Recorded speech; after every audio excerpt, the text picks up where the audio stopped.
Hello, everybody.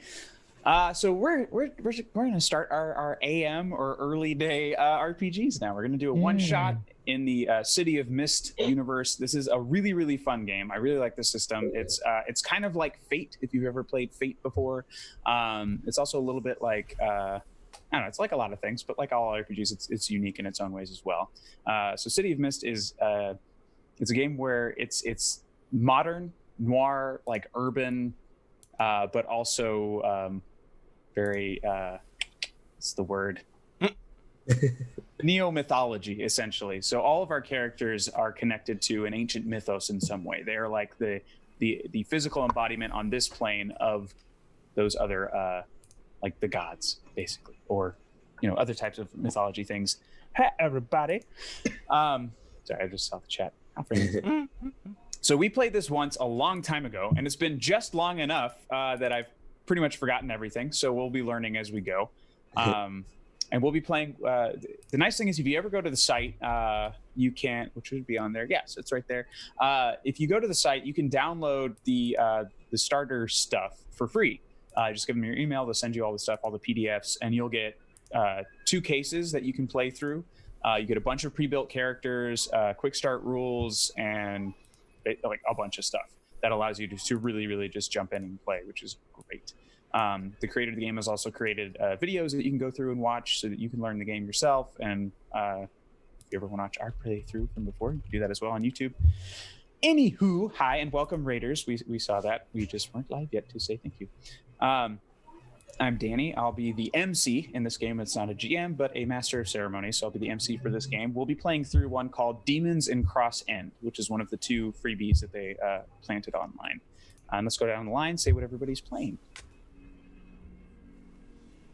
Who's first? First is Andrew. Oh, yeah, I can't see anything. So hello. I am playing Kitsune, and that's all I know. I know nothing else. This game is new to me. Hi, I'm Dino. I'm going to be playing Flicker, who is a hipster hacker slash time warping person. It's great. Nice. I'm Ryan. I am playing Declan Lestrange, a antiquities dealer. And I'm Art. You know me. And I'm playing Postmortem, who is she's kind of a zombie. She woke up. She's kind of an assassin, and she just woke up in this medical facility one day, and she doesn't know where she came from. That's that's the long and short of it. But so each of these characters, your characters in this book are split up and described by theme cards. And those are mythos and those are logos. So there are things that ground you to the earth, like who these people were before they were touched by the other side.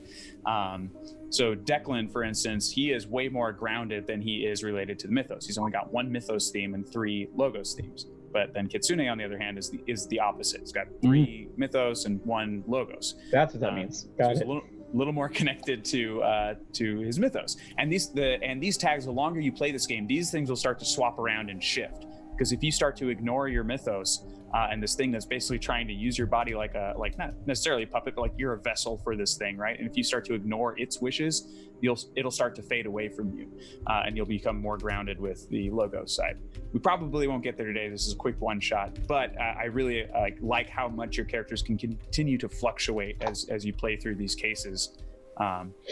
Super fun. This entire game is very subjective in its mechanics. It's all about applying kind of rationally what your tags are. So when you make moves, which are like your turns, your actions in this game, you'll apply power tags or also weakness tags. So power tags give you a plus, weakness tags give you a minus. And then there are also tags that are out in the world, which are called statuses. So they can be a status on your own physical person, your mentality, but also like out in the world. Like, is it wet outside? Is it super sunny and bright? So you have to squint. Like, these are all statuses that can affect how you do other things. And you'll calculate those up and eventually end up with a final number, which will be your power number. And then you just apply that to a 2d6 roll. D6 rolls. D6, everybody. You all have this shit at home. Just get it. So very simple mechanics, but the game's super fun. So Let's get started. Oh, actually, before we get started, as always, we're going to have a way for you guys to interact, and there's a mechanic in this game called juice, and juice is basically it's like you're cranking it up a little bit, so for $10 you can give juice to a player, so they may create a status. There are other things that you can do with juice, but for what you guys are checking in, this gives them a chance to create something advantageous in the world. So a status out there that will apply to roles. And this can be positive or negative, depending on how they want to play it. They will also be able to earn their own juice throughout the game, but if they never make those choices, this is a way for you guys to boost them up a little bit.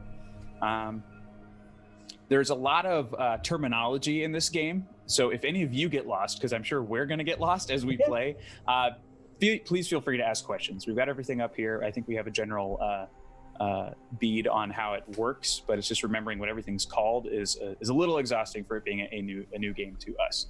But yeah, let's do it. You want to hear something funny? I forgot we had to use dice. I did too until 5 minutes before we went live. Okay, I'm gonna download it. But like you said, I have the dice. Why don't you? I'm using these like cool like carved skull ones. Ooh, those are neat. Those are cool. Oh, I almost bought those. I remembered those. Buy them. They're really cool. I'm using my San Diego Comic-Con 50th anniversary dice, which I won't get to use because the MC doesn't roll in this game. Those are cool. I want to see those. Show those close up. All right. So where the 6 should be, I don't know if it'll focus on it. Yep. Almost. Oh, it had it for a second. That's cool though. Where'd you find those?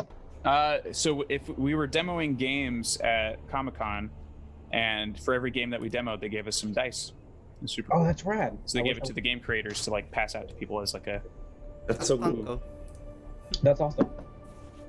Did not know about that. I got a bunch of them because I'm a nerd and I played a shit ton of games. Okay, so you all are. So we've got Declan, we've got Kitsune, we've got Flicker, and we've got Postmortem. So even though we're not using, so there's another type of theme in this game that can be a group theme. We're not utilizing it because it's just one extra thing to worry about. It's optional anyway. But I would still like to thematically have you guys discuss kind of what your business is, like how you guys function, like why do you do what you do, and how do you generally approach it? Like, is it all about the money for you? Is it you genuinely want to help people? Is it a means to a different end? That sort of thing. Gentleman Bowtie, hey buddy. Follow you. Well, let's see.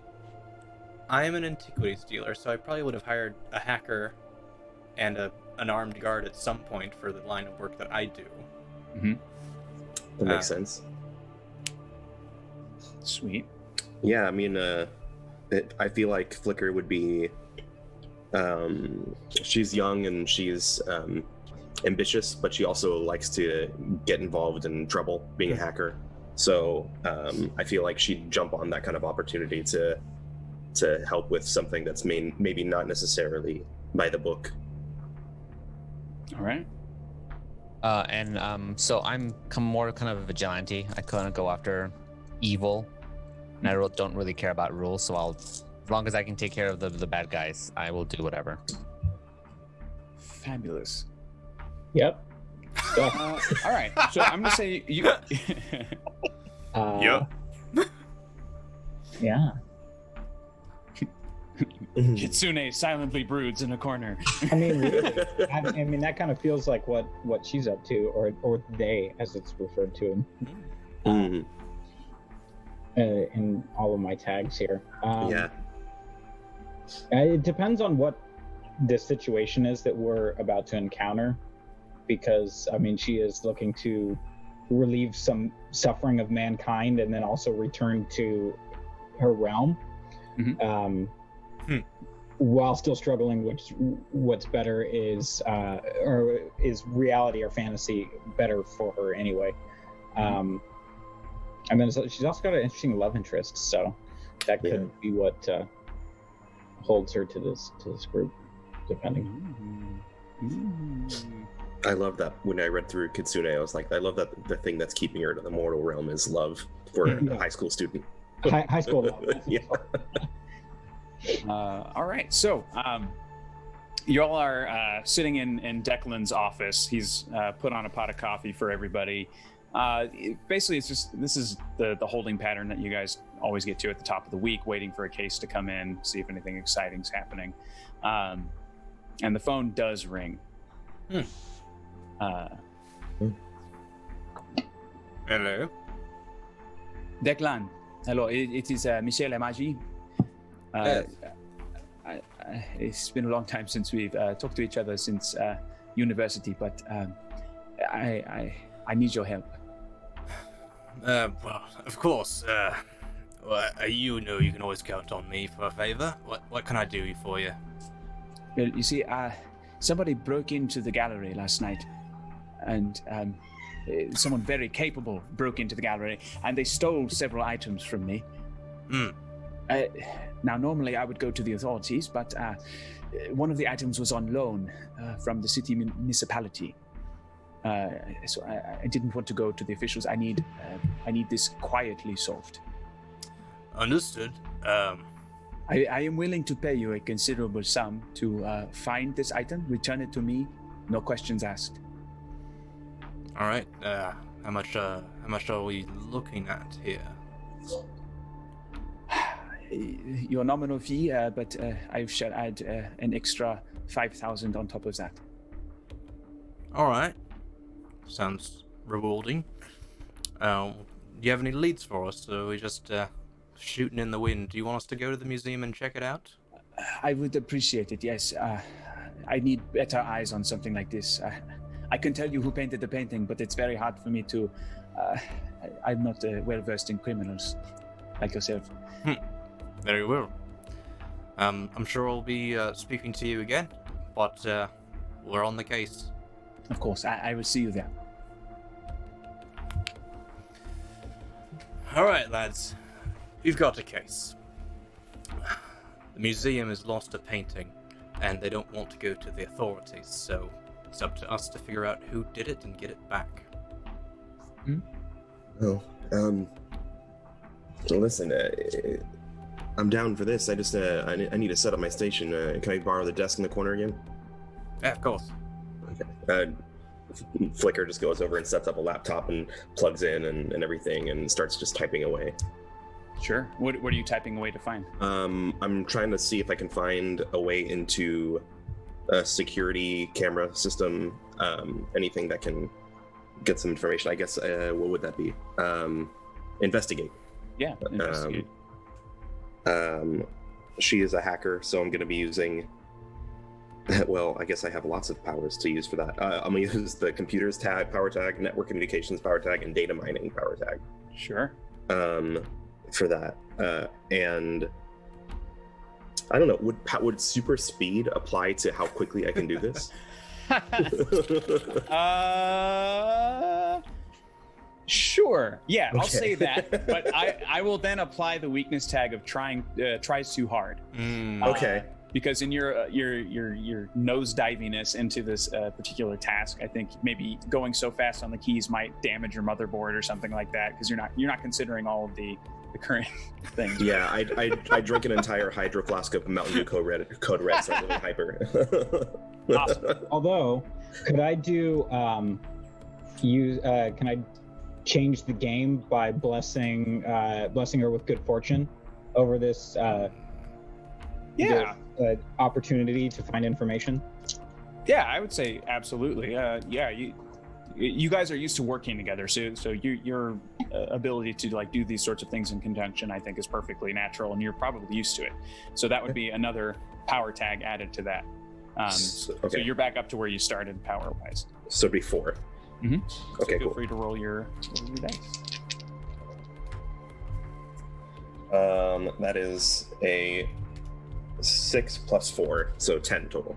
10 total. That is a success. No drawbacks.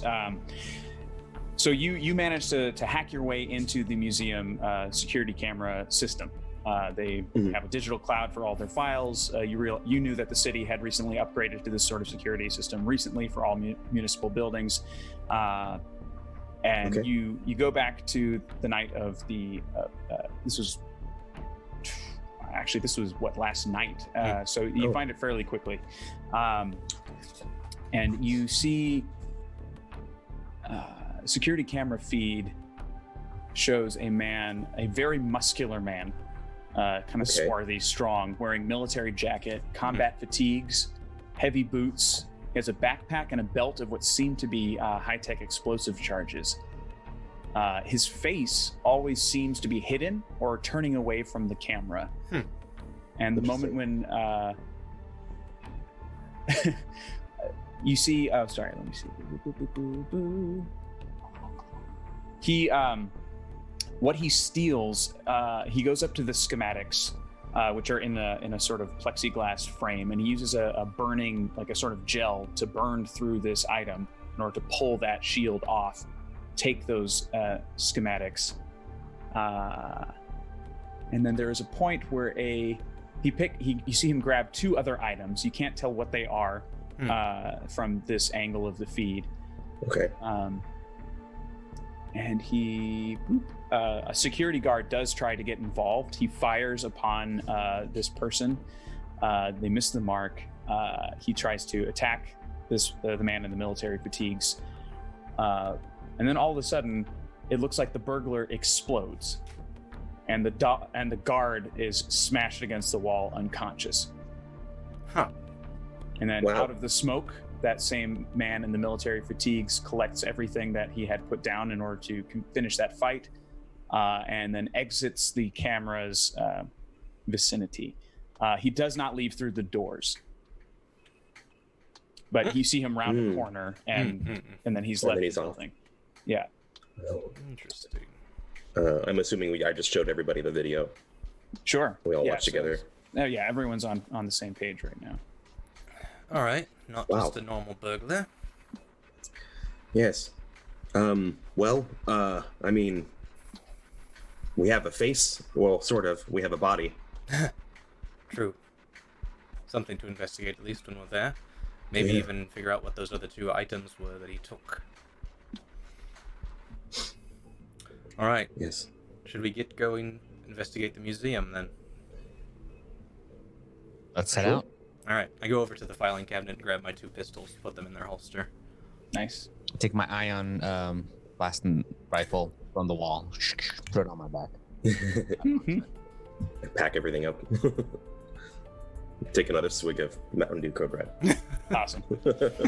All right, into the A-team van. Right. So you head down to the old quarter, which is where the Ananda Art Gallery is, and the gallery resides on the second floor of an old two-story house. And you know that the house below it is Michelle's house, the person you spoke to on the phone, your old university friend, Declan. So he meets you there, and the door going up to the roof, as he sort of walks you through this place, has been blown off. And you're assuming that this was the exit point for the burglar.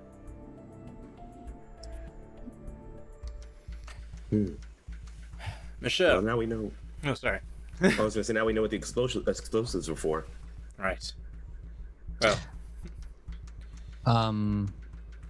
Can I try an investigation to investigate by going up somewhere, climbing up somewhere high, and using my sniper rifle to kind of get a look around to see if I see anything Sure. in the distance? Mhm. So I climb up. You know, maybe one of the buildings nearby has like a fire escape thing, and I like climb out to the top, and I use my sniper rifle to kind of scan the area to see around. So I'm going to use my last sniper rifle power tag.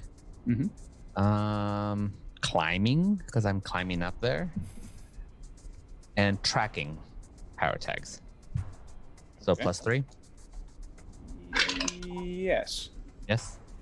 Yeah. I rolled a 10 All right. +3. Great. So you see on the rooftop there are various there are tags like spray paint tags of various animal faces and shapes. There's also bits of fur and feathers kind of scattered about. You're not entirely certain what that means at this moment, but that is what you are looking at. And then we have. You also see on another roof, watching you, is a young man with light feathers sort of coming out of his face in the temple area, coming back. His lips are a little protruding, and they're shaped sort of like a beak. Whoa. But he's just watching you. He doesn't make a move. You said on another rooftop? Hmm? On another rooftop, is that what you said? Yeah, from another rooftop, he's watching you. Just like across the street. Okay. Is anyone doing anything inside? I'd like to investigate the where the explosive, the hole is in the wall. You said, right? Where the explosion was. Yeah. Yes. So he blew the door off of the roof, and it also looks like he blew the Oh. door off of the front door in order to get in the first place. Okay. But he, yeah. So that's where those explosions went. But as you investigate, you can see that burning gel did make a clean cut through the glass. But what are you trying to find? I wanted to see from the entry point to see if I could tell where he was coming from. I'm going to use my power tag, which is flashes of what was here before. So to kind of like glimpse into the past a little bit and see if I could tell if he appeared there, if he was walking down the street, if he had anybody with him. Sure. I'll just use that. I guess I'll just use that one power tag. Okay. And maybe perfect spatial sense. I'll use that as well. To that way, I don't know. I can tell what's around me, kind of thing. There's and see. logistics, that sort of Yeah. thing. Sure. Cool. So +2. Ooh, that was good. 10 again. 8 + 2. Okay. So you sort of center yourself and look around the museum, the art gallery, and you look out the front door and you recognize tire marks from a motorcycle, like squealing away from that front door. So you're assuming he both arrived and then sped off like hell from that location. Okay. It seems like he both arrived and left on the same vehicle, kind of thing. Mhm. Okay. Yeah. Cool. Well, appears so far that this fellow acted alone. I don't know. It looks like he was a big guy. I don't know. He fit on this motorcycle, but it looks like yeah, he was acting alone. But who knows who sent him here? I walk back in and I tell him, yeah, there was somebody out there watching us. Keep an eye out for that. Anything strange? Any No. Strange looking person. Feathers, kind of a beak. Who is this person at? One of the rooftops across the street. Is he still there? He was still there when I left, yes. Wasn't doing anything, just watching. I'd like to. Do you know the exact location? Yes. I'd like to, upon that information, head to that exact location, using sneaking around. With let's see. I don't know if there's any like power tags. I don't. I don't know how you want to play that, but I'd like to get back up to where that person was, but sneak up to them. Maybe parkour up to that location to get there. Cool. And sneak up on them. Yeah. In Okay, order so- to interrogate them. Yeah. So you could probably use your parkour artist, nimble as a fox, and yeah, that's probably all that fits for that one. And you get an extra point if he yells parkour the whole time. Yeah. I guess that wouldn't really be sneaking around though. All right. So that is what is that? What kind of roll would that be?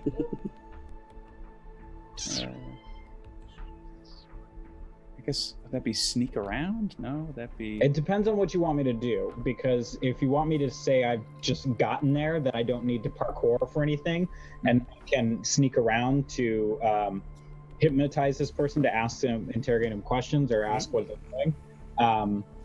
Or we can take it one step at a time, and I can parkour to get there first, and then see what happens. We'll see how you arrive first to see if you are in an advantageous enough position in order to do the second thing. Okay, so let's do take a risk first as the move. Sure. So I can do parkour artist plus nimble as a fox plus daring. So I can get a +3 on that Okay. roll. I don't know what take the risk means. So take the risk is so when you perform a daring, risky, or outright stupid feat, you roll plus power. So like normal. On a 10 or above, you do it somehow. On a 7 to 9, things get messy, and then I'll give you a hard bargain or an ugly choice. So take the risk is usually like a sort of last resort move. Oh, okay. If you want to make this, maybe hit it with all you got, or no toe to toe. I don't know. Change the game. Sorry, I'm reading through these. I feel like you're just using your abilities, and I feel like sneak around could still work because you're trying to get there, quickly and quietly, so you can get the drop on them. Let's do that, because there's less chance of fallout, and this is something you're already good at. So I feel like you're not making a stupid risk here. You're making a calculated choice. Okay, great. Yeah. So we'll do the roll +3 for parkour artist, nimble as a fox, and daring. Mm-hmm.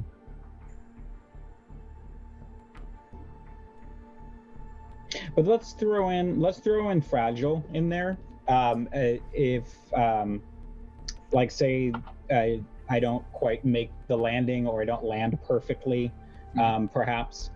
Then you might take a status. Something unforeseen on the rooftop that got in my way last minute. Mm-hmm. So that's a -1 to that, right? Yep. Okay. And then you'll earn an attention on that card. Yeah. 9 plus 2, 10, 11 total. Perfect. So you managed to just swing up, like using flagpoles and what have you, like outcroppings and awnings, to get yourself all the way up there, and you land perfectly and silently before this young feathered man. And so he doesn't see you coming. So if you wanted to do your second action, you can do that right away, right now.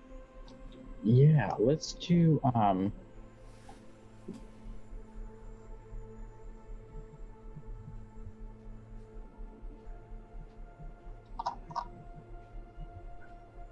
okay. This might be a hit it with all you've got. It could be that, or it could be convince. Oh, true, because you are trying to convince this person of something. So let's role play that a little bit, just so like you can have that conversation and get into a sort of speaking interaction portion with him. So what would you say to this person to first get their attention, so they don't flip out?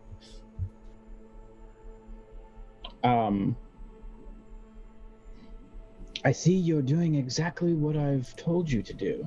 Oh, what? Yeah, now definitely roll for convince, because he's super confused. So I'm gonna use induce hypnotic trance, and make hypnotic suggestion. Sure. And then also I kind of want to throw in illusory appearance, so I can, because the idea is that I'm trying to masquerade as whoever is in charge of this person. Okay. So maybe, and because I don't know exactly who that is, I can't be like a perfect depiction, but perhaps within the shadows, I can create some sort of semblance of authority over this person. Sure. To continue to question them on what. I don't want to question them on what they're doing up there, because I should know, being their superior, but I'm gonna ask questions in order to gain information on who they are and what they're doing. That's the idea. Cool. Yeah, so you'll roll for that, add your power, and we'll see how it goes for you. And So I'm going to add induce hypnotic trance, hypnotic suggestion, and illusory appearance. Hard to say. So that's +3, but I'm going to remove 1 for a weakness of elaborate trickery is easier to expose.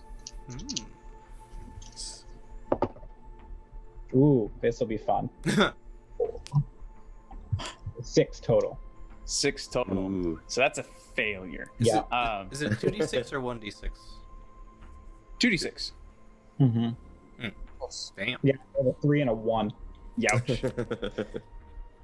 Okay, so he's like, hey, you are not one of us. Who are you? I don't want to have to fight you. Listen, I'm just here keeping guard. I swear. He's panicked. But he also isn't really making an attack for you. You successfully freaked him out just by sort of showing up. Great. Well, then I'd like to know exactly what you're doing up here. Okay, here. I'm here to keep watch because listen, have you heard of the beasts? Because we own this town, you know, and you see, I was supposed to keep an eye on this place, but somebody hit it before we could hit it. We came here for something and we didn't get it. So your intention was to take whatever it is you want out of the museum, but you missed. Somebody else got to it before you did. Yeah, that's what I'm saying. Yeah. And who's that somebody? I don't know. I've never seen him before. We came after this place was hit. We've been trying to hit it for a long time. We couldn't get in. This guy somehow in the night just went straight through and took off with it, I think. And you don't know anything else beyond that? No. But what is he doing up here then? Listen, I'm low rung on the beasts, okay? I just do what they tell me. They give me a place to sleep. You'd have to take it up with the rest of them, but I wouldn't recommend it. Bear's not a very nice man. Bear, you say? Yeah. Bear. He's our boss, but you didn't hear that from me, okay? As a team, do we have radios on us? You have like those little earpieces? I'm asking. Like to talk to each other. Oh, I see. I wouldn't imagine so. I think in the noir spirit of things, I'm gonna say no. Yeah. Okay. I like the idea of y'all actually having to like regroup and stuff. I think it's interesting.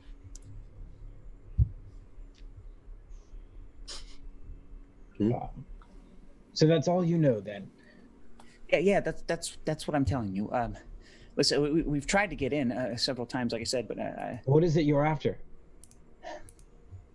I was supposed to get the schematics to the church. Hold on. What was it called?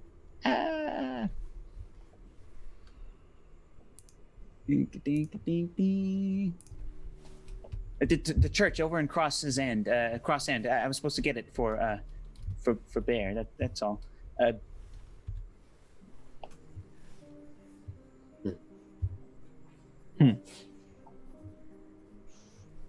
Good to know.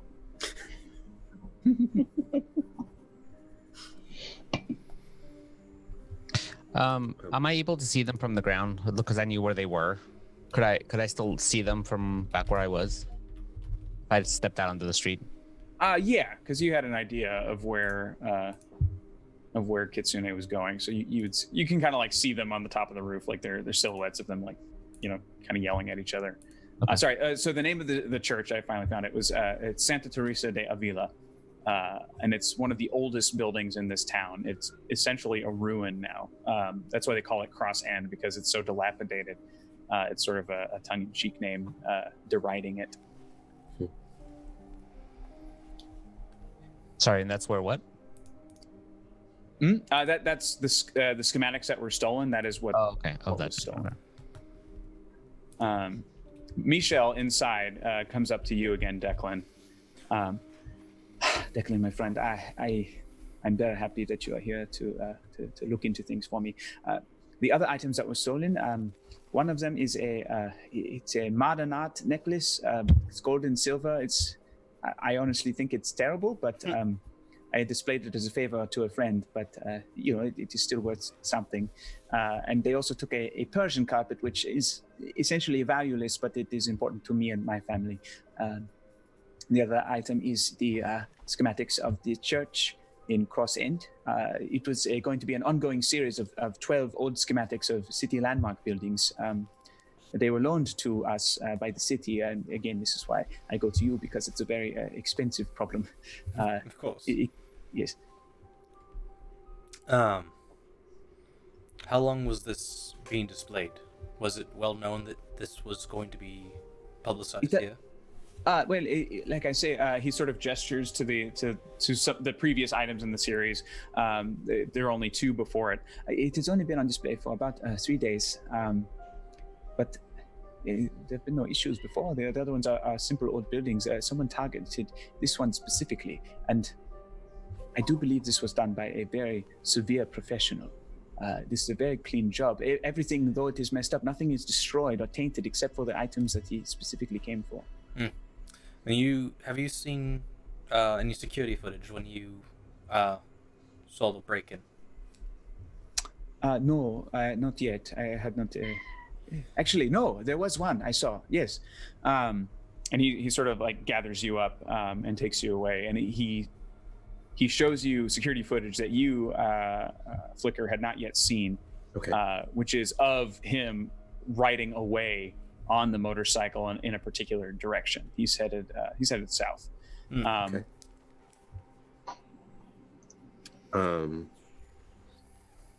Have you received any threats or any unusual communications, Michelle, from anybody? There's the claw marks. That was probably the strangest thing. Yes, there are claw marks. He starts to show you along the edges of the doors where like claws and it looks like teeth and things like that have been clawing at the doors trying to get in.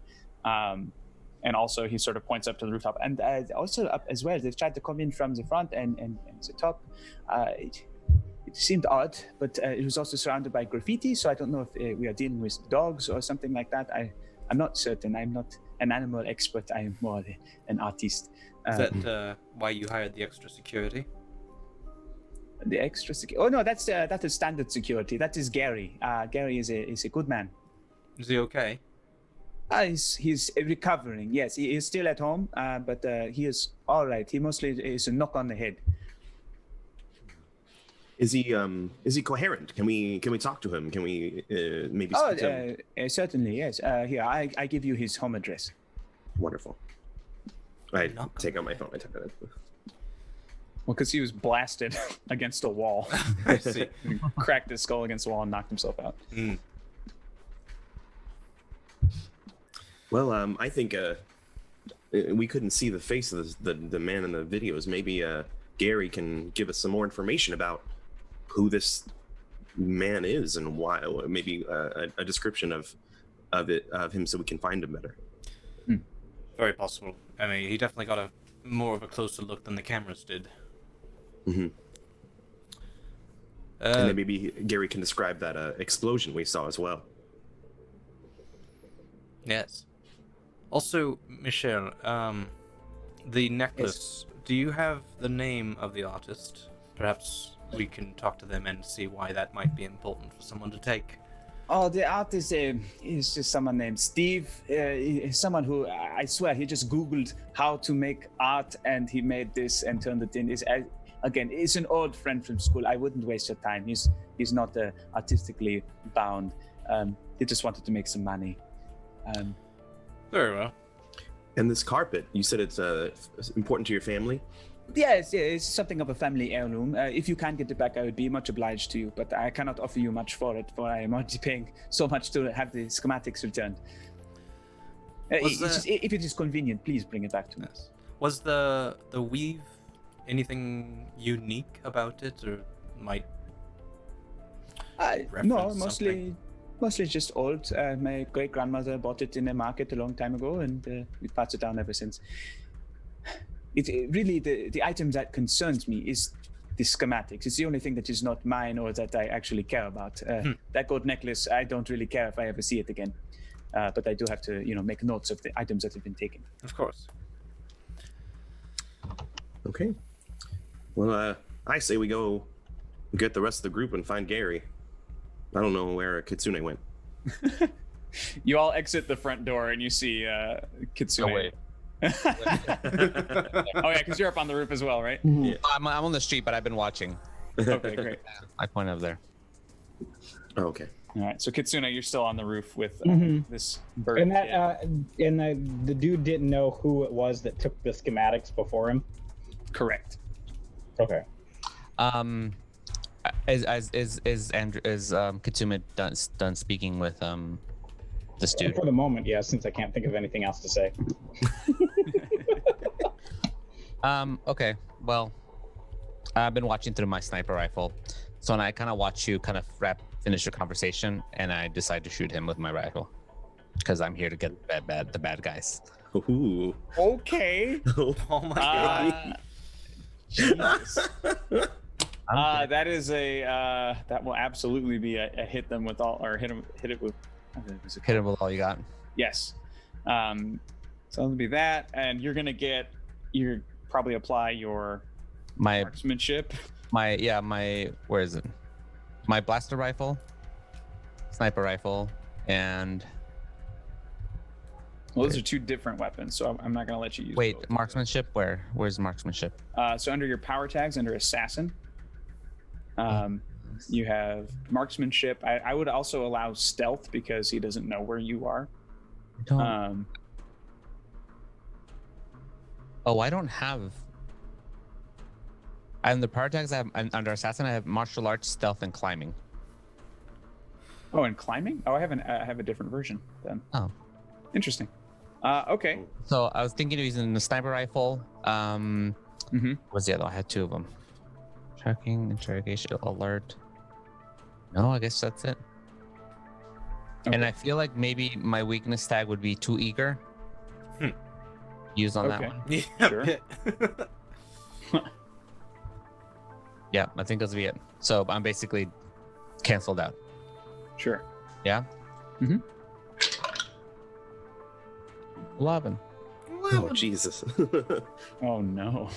So Are you trying to so kill him? So you've rolled a power. Oh, the bad of, guys. As I'm assuming. You got 12, you said? 11.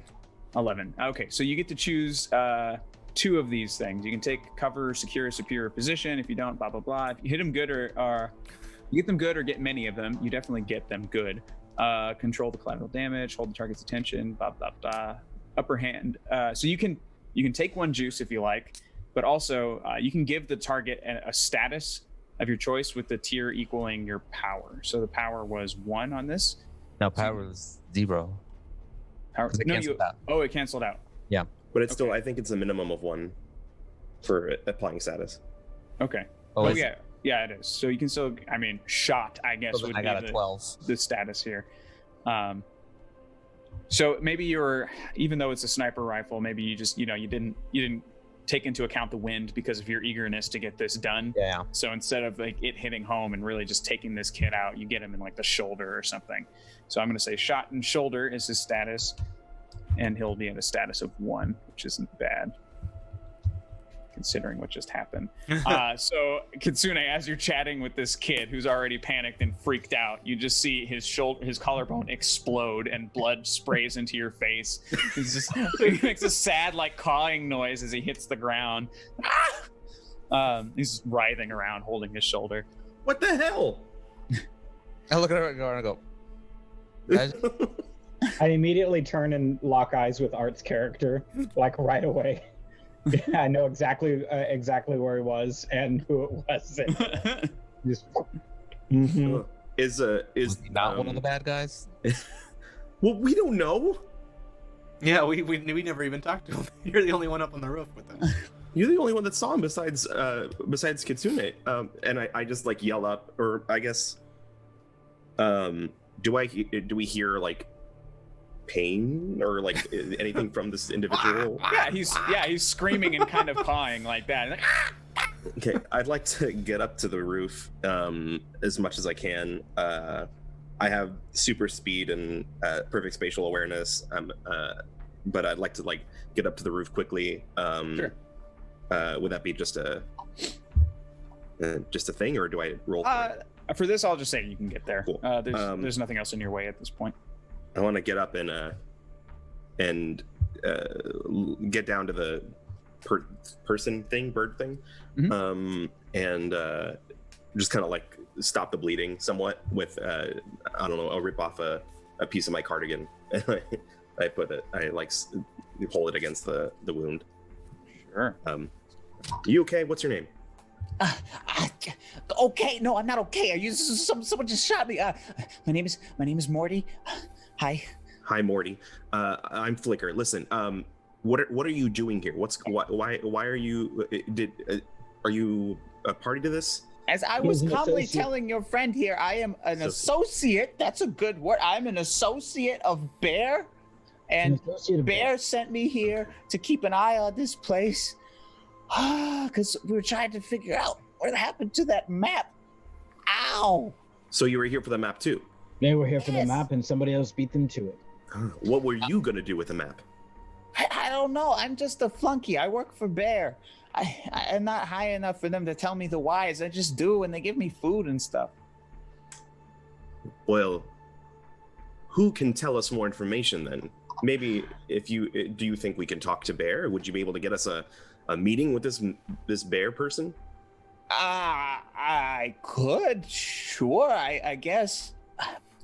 All right. Here's what I remember. I could try and introduce you if you stop shooting me. I come up I meet him up there because I follow behind and I'm still pointing my gun at him. Whoa, chill. Don't worry. She won't shoot you again. Okay. Here's what I know. Working for Bear, working for the Beasts, that's my way of life. Okay, this is just what I do. But I have heard talks about the all that spray paint art. We're inspired by. I've heard talks that it was inspired by the Green God, but I don't really know what that means. So, if we wanted more information about who this thief was and what the schematics are going to be used for, or what possibly even the Beast could be wanting them for, and the Green God, who would we talk to? Well, if you want to know what the Beasts are doing, Bear's the one to talk to, but he doesn't take kindly to outsiders. What if you guided us in? Would that help us? Yeah, I guess. What if we brought your head? Probably wouldn't go so well for you. No, sir. No, ma'am. We're not gonna decapitate anybody right now, okay? Jesus. We're gonna, how about this? I'd like to convince him I want to use oh gosh. I'm trying to get him to be on our side, so convince him to like be on our team and want us to succeed. So I'm gonna use my hipster tags, sarcastic remarks, and free thinker, to kind of convince him and like get him more comfortable with us, even though he's in pain. At least to me, if not post-mortem, but to kind of be on our side and want us to succeed a little bit. Sure. Okay, so that's +2. Can I boost those rolls for somebody, or do I have to do them on my own? I have make hypnotic suggestion and healing touch, so with healing touch I could help him feel better, and then hypnotic suggestion I can. I would, since they're two different kind of trains of thought, I would say use them separately. And I think for these ones, I would also put those on your own turn as your own action, as opposed to an assist. I think the other one, like the giving luck, that's super good as an assist. But I think these two, we'd have you use those as a separate action. I have a question. Yeah. So I did realize that the two sheets that I have, one of them says climbing and one says marksmanship. You want me to use one or the other? Which one? I'll let you choose. Which do you prefer? I'm gonna use marksmanship then. Sounds about right for your approach. I mean, if Kitsune wants to heal the Birdman, Morty, would that maybe give me more advantage on convincing him if I let Kitsune do that first? Yeah. Yeah, I'll let you work together on that. Okay, Look, my friend's gonna help you here. Just hear me out. Like one of those Yeah. kind of things. cool. Should Kitsune roll for that, or should I just do it all with a convince? You roll and then you apply her power tag as if it's your own. I'm Oh, I see. probably botching rules on this, but I think to me that makes sense because it's Yeah. situational. Sure. Yeah. So then it'll be plus. I'll do a +3 then. Cool. Awesome. Great. Come on, 6. Come on, 6. Come on. Ooh, I rolled 2 6s. Oh, Ooh. snap. So good. It So exploded. 15. Okay. Yeah. So on a 10 or above, you can change their agenda to include yours, at least for the time being. So yeah. Okay. The second Kitsune gets there and heals up the shot, and you're just like, you're cracking wise, whatever. He's like, yeah, you know what? You're all right. You're all right. God, bring it in. Bring it in. Oh, Morty, we're gonna be best friends. He's still Rick. fucking terrified, of course, post-mortem, but he's cool with the rest of you. I lean over at him. As Morty's his name, right? Morty. Yep. Are you one of the good guys now? I've always been a good guy, but now I'm one of you good guys, right? Right? We're all friends here. Shoot you again. funny lady. All right, Morty. So how's this?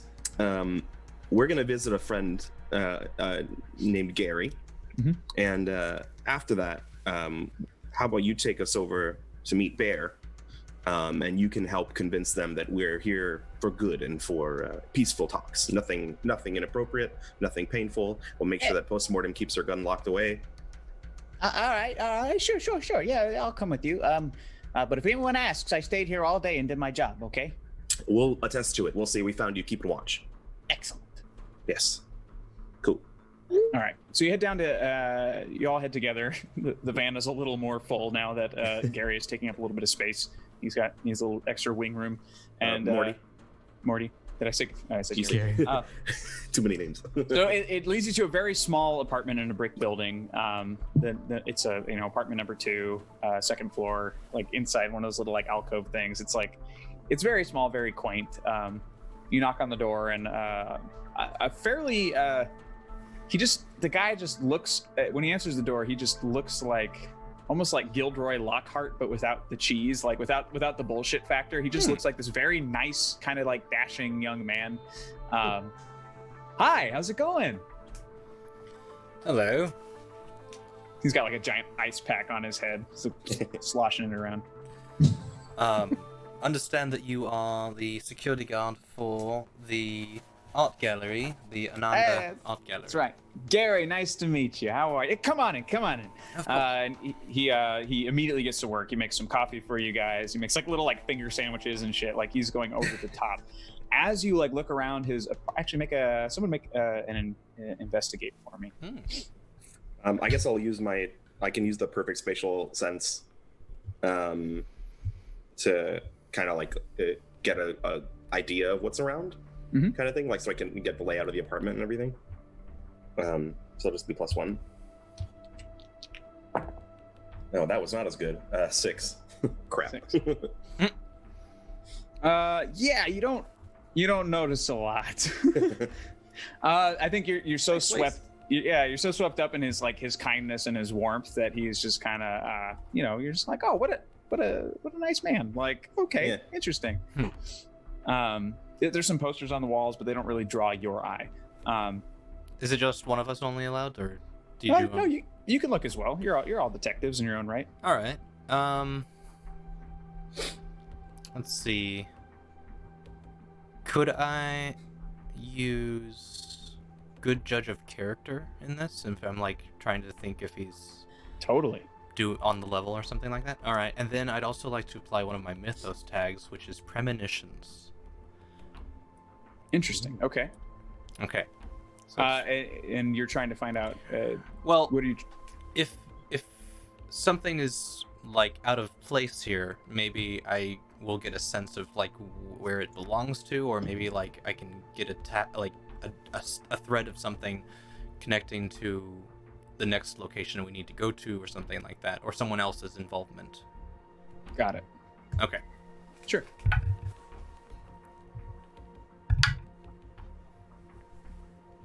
$10 total with the +2 power. What was the tag you added, Ryan? Sorry? The tag you added, what was it? I added premonitions and good judge of character. Okay, thank you.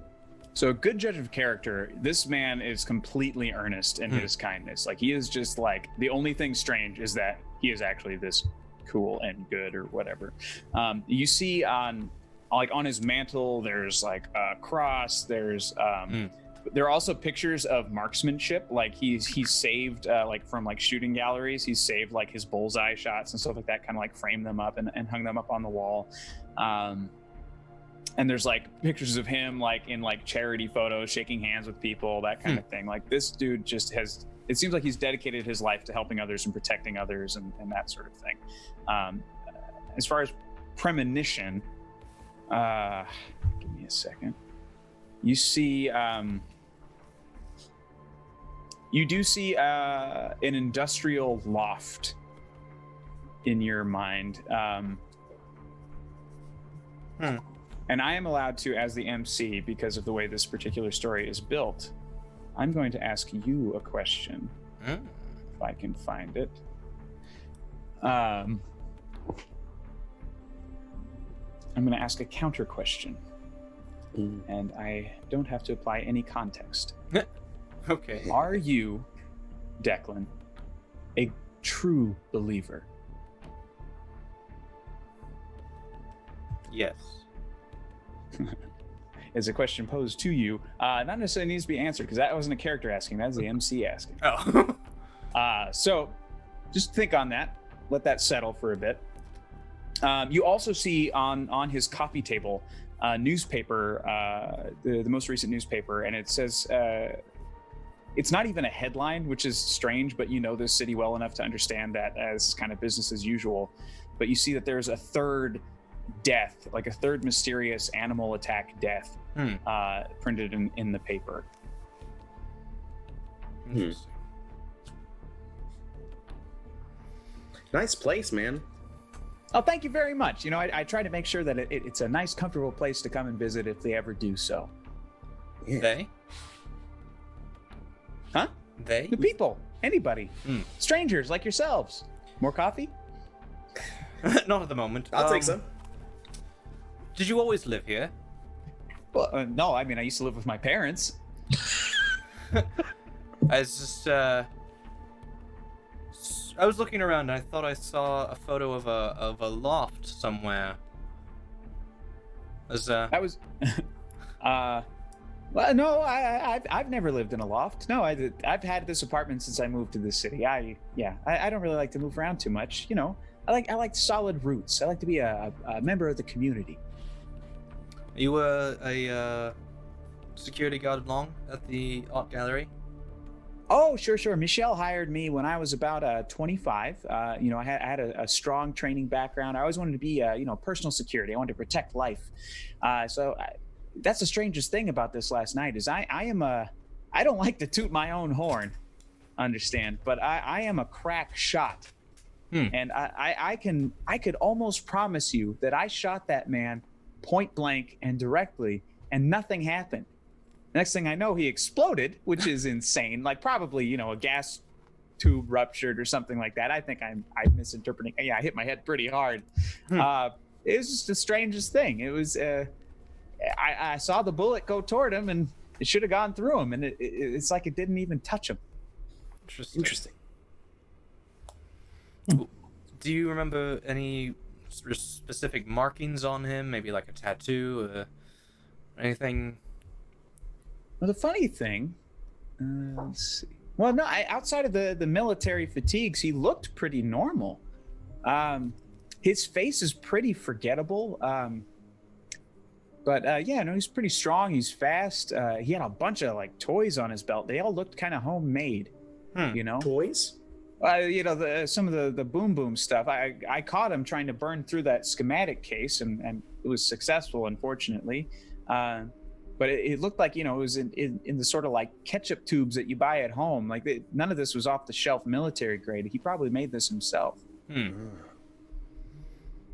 see.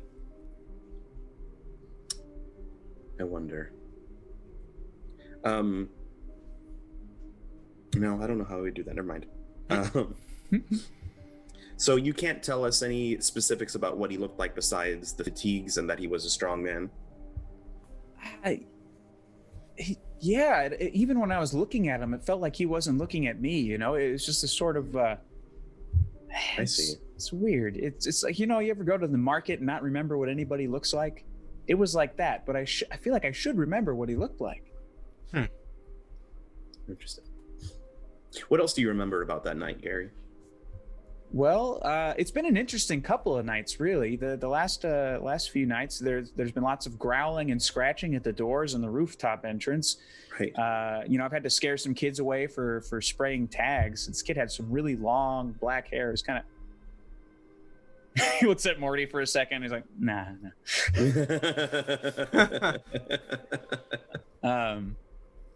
But yeah, and outside of that, I mean, the doors were doing their jobs, keeping them out. I was a little creeped out, and I did my best to cover up the bites and claw marks. You know, it's bad for business for that kind of stuff to be out there. But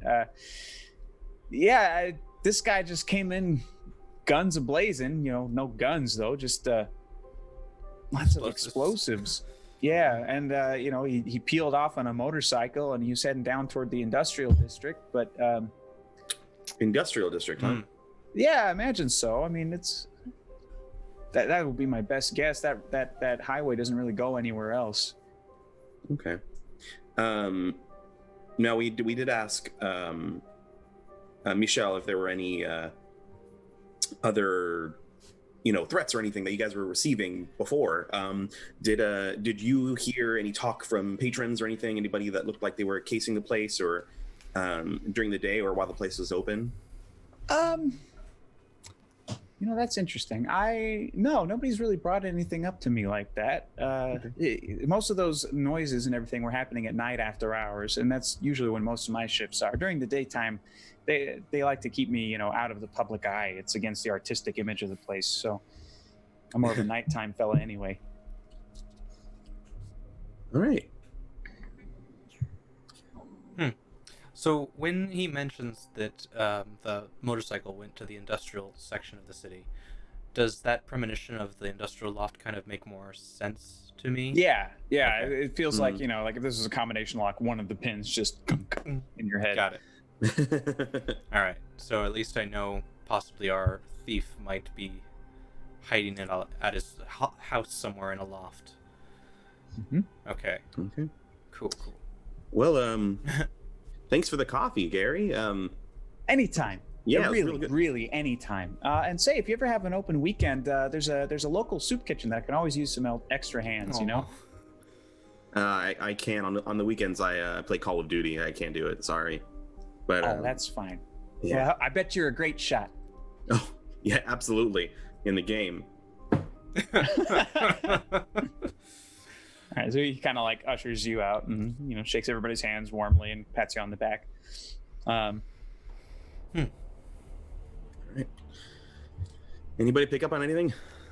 Well, the thief, I have a strong feeling he has some sort of a loft to hide out in the industrial district. But That's a very specific feeling. Well, I get these premonitions every once in a while. Okay. Apart from that, we have we need to check out possibly if any of us have some military connections. We might want to figure out why this man on the street has some very high-tech gear. As you all are kind of figuring this out, good train of thought, by the way. But as you're figuring this out, the door opens again, and Gary hands you his card. Oh. If you guys need anything, let me know, okay? Like I said, I'm a crack shot, so you know, I'm on medical right now, so just let me know. Closes the door and leaves. Okay. Well, I mean, we already have one good shot. I guess having another wouldn't hurt. Sorry, Morty. I hope that wasn't too soon. Ha ha! Nah, it's fine. You're all right. You're all right. I put my arm around him. Oh, Friends now. Why are you so cold? All right. I guess we walk back to the van. yeah. Where to next? Does Postmortem have an actual name, or just do we call her Post? I don't have a name. Okay, I don't know who I am. got it. Yeah. That is my name. All right. Mm-hmm. Call her PM I for mean, you short. can call her whatever you want. Whether she likes it is up to. Hey, dead lady. Mordom, Yes. do you remember anything when you woke up in that facility? Possibly,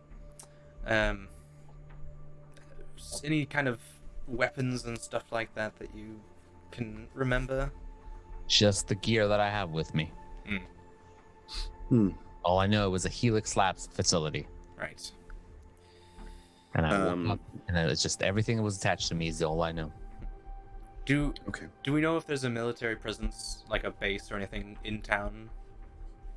I mean, yes, there is, but you have a feeling that this person wouldn't be operating in an official capacity. Right. By the way he dressed, like it's sort of like more like army fanboy the way he was dressed in the video, as opposed to like actual fatigues. Got it. Local militia instead of Yeah, totally. actual.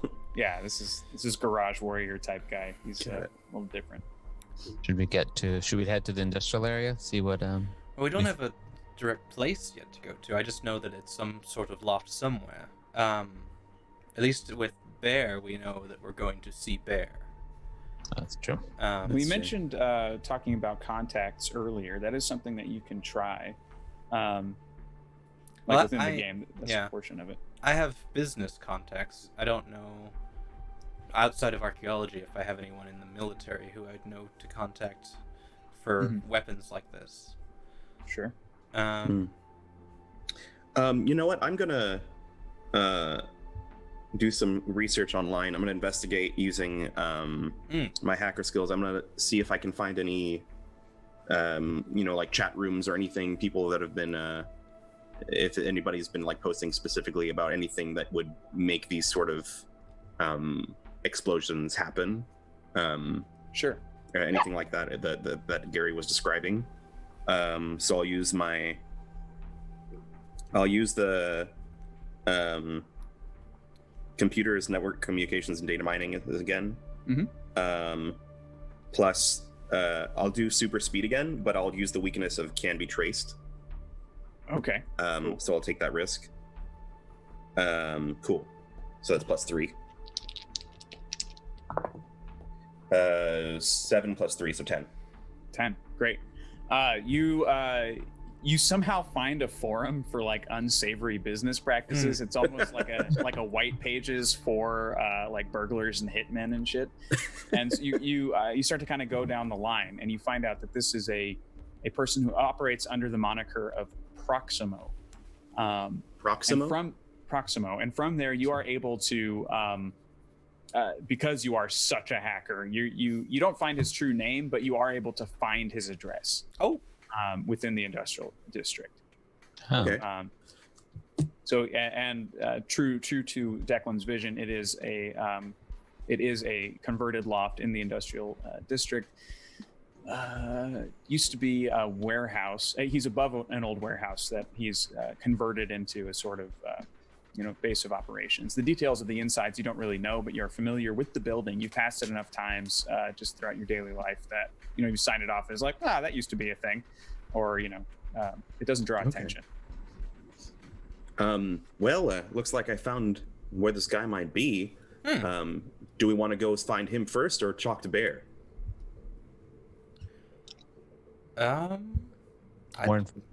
Which one? More information from Bear would be helpful. Before we find this guy? Mm-hmm.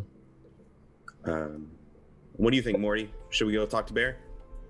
I mean, like I said, I don't know if that's the wisest decision, but if you want answers, he's the one to talk to for sure. Are we in danger if we go there? That all depends on how the conversation goes. That's fair. What if we promise to be nice? You can promise me all you like. I'm your friend. I like you, but Bear's a little more different than I am. Good luck. Okay. Maybe he'll be hibernating. Ah. Loving the sarcastic laugh. It's great. Well, All right. what do you think, crew? Sounds good. Bear? Yeah. All right. I've- Morty, lead the way. Sure thing. Morty leads you through to in Cross End, so over where the The the church. church is. So you kind of Right. pass it along the way. You keep going a little bit west, and you find it's abandoned office building. It's overgrown with trees and vines. It's barely standing. Barely. Oh, shut up. And it's covered with graffiti art, recognizably similar to the graffiti art that was on the art gallery. You've also kind of seen it across the town, and it's all animal monikers, that sort of thing. Mhm. And as you head into the den, you hear lots of talking. This place is highly populated. And before you get there, you see more sort of newspapers. Some have been shredded up as if in anger. That it says the beasts are suspected in the murders, these 3 recent murders. And Morty's like, listen, I gotta kind of give you a heads up. If Okay. you think I look strange, just prepare yourselves. And you guys round the corner, and he sort of gestures the inside of this office building, what would have been sort of the reception level. So it's just one big open block, and lots of people are like, sitting on stolen chairs, torn up couches, that sort of thing. There's a definite smell to the place. But you see people who have lots of elements of other animals with them. So you see people who are part stag, part boars, badgers, etc. Like they're all sort of just big, hairy, brawny. Some are younger, like Morty, where they're just kind of like, they're clearly just there for protection. They're there to be, like out and about muscle. And in the center of them, you see relaxing on a big 3-person couch and almost taking up the entire thing is who could be no other than Bear. He's got very Ursine qualities, beady black eyes, incredibly hairy. And he's just sort of sitting there. They don't notice you yet. So I'll leave it up to you. Since you're coming in with a friend who knows the territory, I'm going to let you guys make the first move. Okay. Well, what do you think, Morty? Should we introduce ourselves? Should we have you introduce us? What do you think would be best?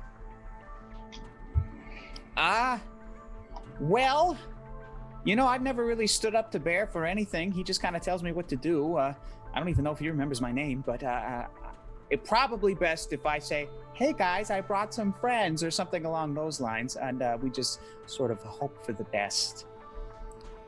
Sounds I'd good. like to use. I'd like to masquerade as someone else by utilizing illusory appearance and inducing hypnotic trance in like the general area.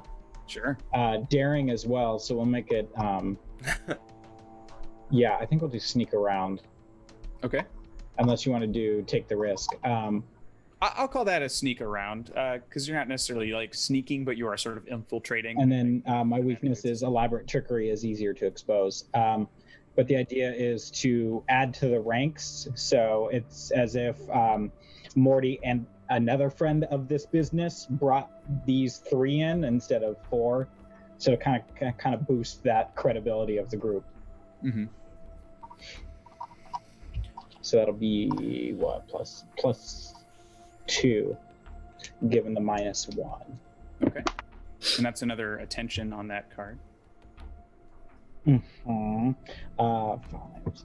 And we're inside now, or are we still outside? It's a bit of both. There's no like outer walls. What's keeping the ceiling up is all of these roots and trees that are kind of like holding the building up. So Okay. it's big. It's an open space. You're just kind of around the corner, like behind like a big tree or a vine, that kind of thing. That's 11 total. 11. Great. Yeah. So what animal hybrid would you like to look like? Eagle owl. Huh? Eagle owl. Aren't Yes, you like a an fox eagle spirit? Yeah, we'll do like fox. like a fox spirit. Sure. So like your face kind of elongates a bit. You get a sort of a snout happening. Your ears also elongate. Your hairline kind of comes forward down here and pushes out a little bit. So you look fox-like, but you still also look human enough, just like the rest of the people in here. They still primarily look like people, just with lots of details that define them as animalistic. So the two of you around the corner, and they clearly you're new, but they don't necessarily jump immediately. They see the rest of you. All the gangsters. There are about 36 of the other of the crowd in there, but they all sort of immediately look to Bear to see what Bear's going to do. He, all right, who's this? He says, pointing to Kitsune. This is a new recruit. For the beasts. And yeah, we'll see about that. But who are they?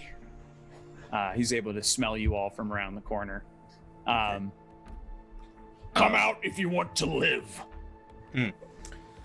I come out with my hands up and be like, "Hey, we're just here to talk. That's it. We made friends with Morty, and we just came for some information. That's all." Everyone, please face danger for me. Oh shit. Avoid harm or resist influence. Okay. Resist. Yeah, you got it. I'm gonna use my perfect spatial sense, super speed, and act just before it happens. And then I'll take the weakness of time space overload. Okay. So to bring it down to +2. And are they jumping us, or are they just getting argumentative? You're not sure at this point. I'll let Okay. you know how this turns out. Okay. Cool. I'm gonna use power tags can't die and alert. Oof. Okay. I rolled a 12 total. 12 total. Okay. I am going to roll. I'm going to add subconscious reaction speed.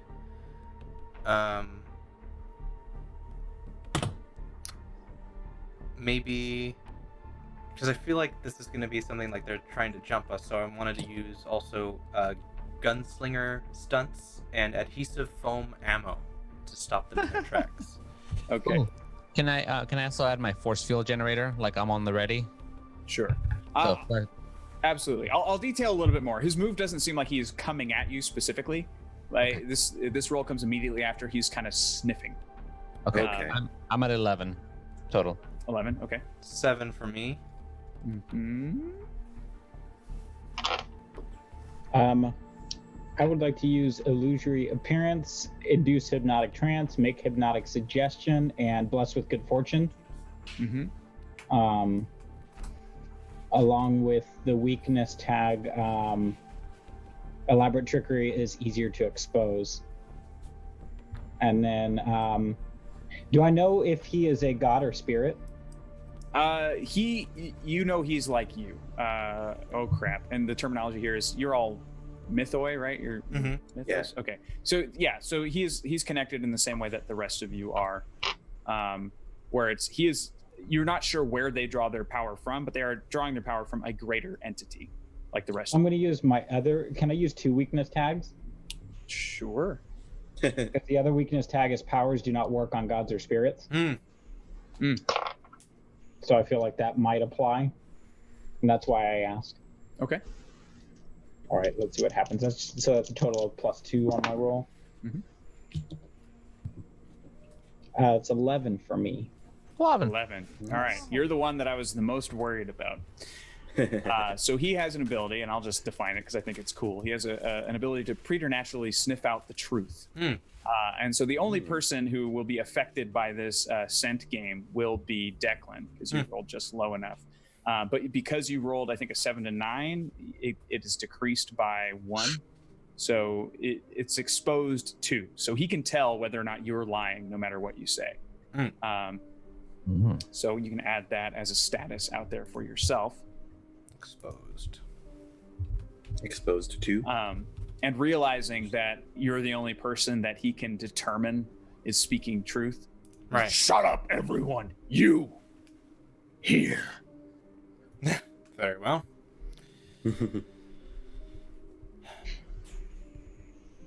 What would you like to know? What are you doing here? We came for information. I don't like giving information. He's like, as he says information, you just see these fucking teeth that go on forever. Well, maybe we can help each other out. We want What to do you know. propose? We want to know what the purpose of those schematics for the church were for, and why someone else would like to steal them. And I kind of gesture to the newspapers that are ripped up on the ground, and obviously, you are being accused of something that you are not actually doing. He like shifts and slams his big ass back on the couch. They blame us for everything. All we want to do is what we feel. We want to be free. We're not out there to hurt. Yeah, we steal to eat. We steal for money, but we're not killers. But we want the schematics because our God, the Green God, he's gonna come through tonight. And if he does, then we get to be free. He walks the earth. But we need the schematics to pull down the church. It's the only thing in the way of him coming back. But we didn't kill nobody. Those 3 deaths have nothing to do with us. But it's being made to look like we did. You think we would intentionally leave fur and feathers behind? How amateur can you get? Do you understand who might be trying to frame you? Yeah, I do. But no one's gonna believe me. It's that goody two-shoes, Christina. She lives inside the church. She's been trying to renovate it for the last forever, and I think she took the schematics, I don't know, maybe to rebuild the place or something like that. I don't know what she needs with it exactly, but listen, if Morty's vouching for you and this Fox fella here, he seems like a stand-up guy, so I'm telling you this, but anyway. I walk up and I say, Oh, sorry. I also Sorry, want to interject that we got $40 from Arsenal Roy 2K. Everyone gets a juice. Oh Yay. shit! Now, do you All want right. to explain juice a little bit again, Danny? For Yeah, everybody? absolutely. Thank So juice in this game is a way for them to influence what's going on. So they can create a status, which is like a tag that affects other roles. So there can be statuses that are environmental. So like a building catches on fire. So it'd be like, fire 1 to 2 or whatever that ratio would be. Would probably start low and it can increase if it continues over time. But that can expose other roles. So it's like, say you're a great shot, but all of a sudden these flames are getting in the way of your eyes seeing clearly. You would subtract that from there. But also in a positive, you can use it as a positive, being like, hey, I want to shove this guy, but I want to use the fire to do it and like make sure he lands and gets burned, something like that. So a lot of them can kind of go either way depending on how you interpret them. So As it's far like a as mini individuals- DM power. Yeah, it's like a mini DM power that you can apply either to yourself, to another character, or to the environment. So now each of you have that power, and you can use it right now if you like, or you can kind of shelve it for a bit as the rest of this mystery unfolds. Nice. And thank you, Arsenal Road 2K, much appreciated. I walk up and I say, this is Christina. Is she the type of person that would hire a thug to steal the schematics for her? I can't prove anything like that, but that maybe. Okay. Is this person, is she trying to do something nefarious with this church? Is she rebuilding it for some other purpose? Do you know why she could be?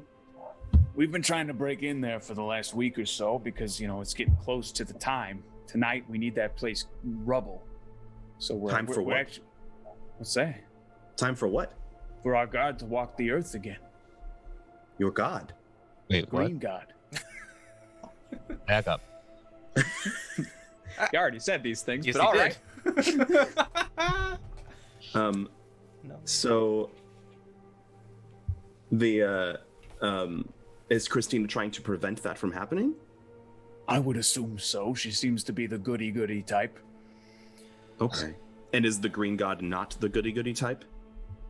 Listen, it's all a matter of perspective. We believe in doing what feels right, and that to me is freedom and bliss and truth. Okay. What would the green god walking the earth do for the people here? Oh, it set everybody free. We'd give in to all of our baser instincts, the only ones we were ever meant to feel. The baser instincts. You want to touch, you touch. You want to taste, you taste. Interesting. And you need that. And if you don't get the church by tonight, it won't happen. We'd have to wait a whole other year to try again. I see. This Christina, does she talk to people? Is she somebody that we could get in contact with? She's got a congregation, but it looks like a lot of them are dropping like flies. How so? Somebody, the people that are dying are part of her congregation? Yeah, well, I think so. I saw them leave the building a couple times. Yeah, there's 3 of them in the last 3 days. Interesting. And people are trying to blame us, or people who look closely could say that. The crime scenes, I think, are still up and running. We couldn't get close enough. We tend to spook police officers. Okay. Well, We will see what we can do to at least tell the officers and whatnot that you are not responsible, and maybe we can expose Christina as the true killer if it is true.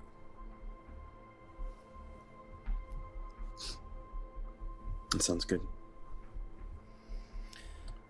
If there's anything else that might be useful for us to know, I think we'll be going after this thief that stole the schematics before you did. Yes. Yeah, motorcycle guy, right? Correct. That's right. Mhm. We've been doing our own work over here.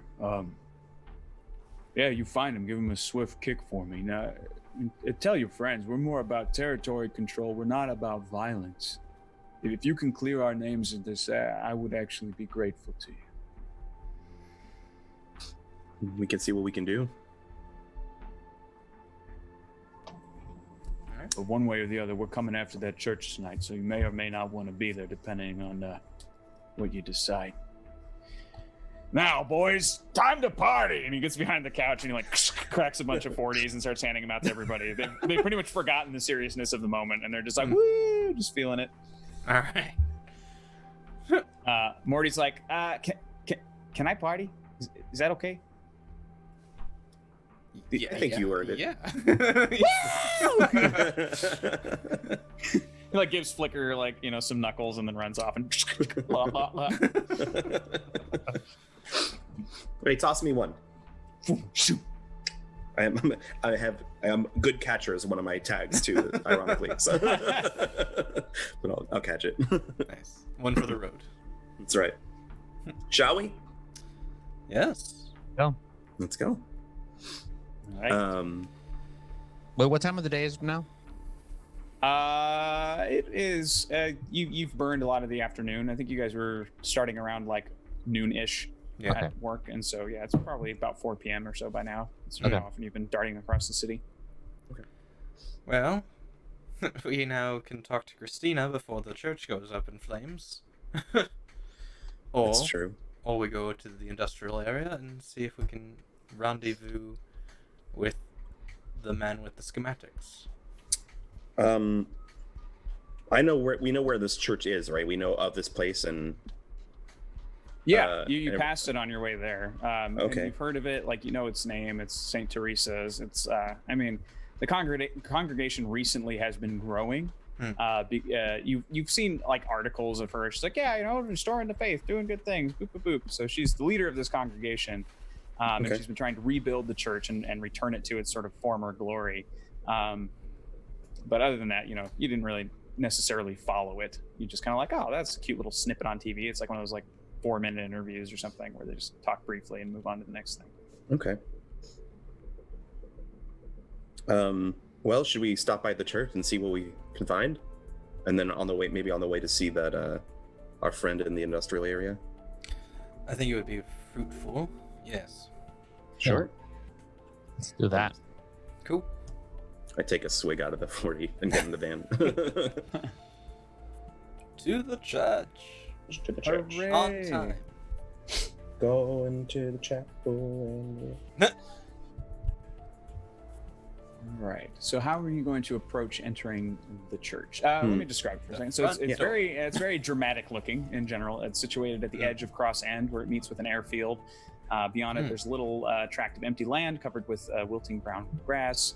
There's clouds overhead as you approach, and it begins to rain.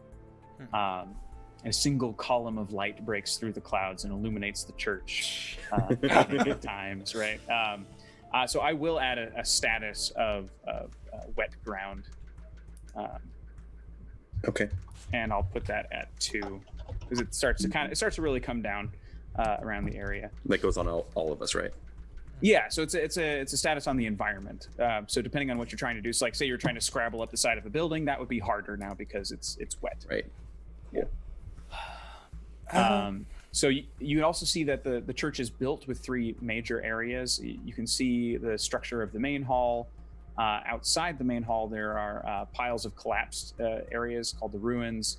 And then you've heard that they're crypts, but you're not necessarily certain of there being crypts. Are there people? Can we see people inside or around? No. You Okay. can't. Their general operating hours are posted on the door, and it's like 10 a.m. to 12 p.m. Okay. So they're done for the day. And is like going up to the door, is it locked? Go check. You could. I'd like to go to the front door because I'm not really trying to aggressively enter this building, so I just want to go up to the front door and see if it's unlocked. Okay. It is locked. Okay. And I knock. No one answers the door.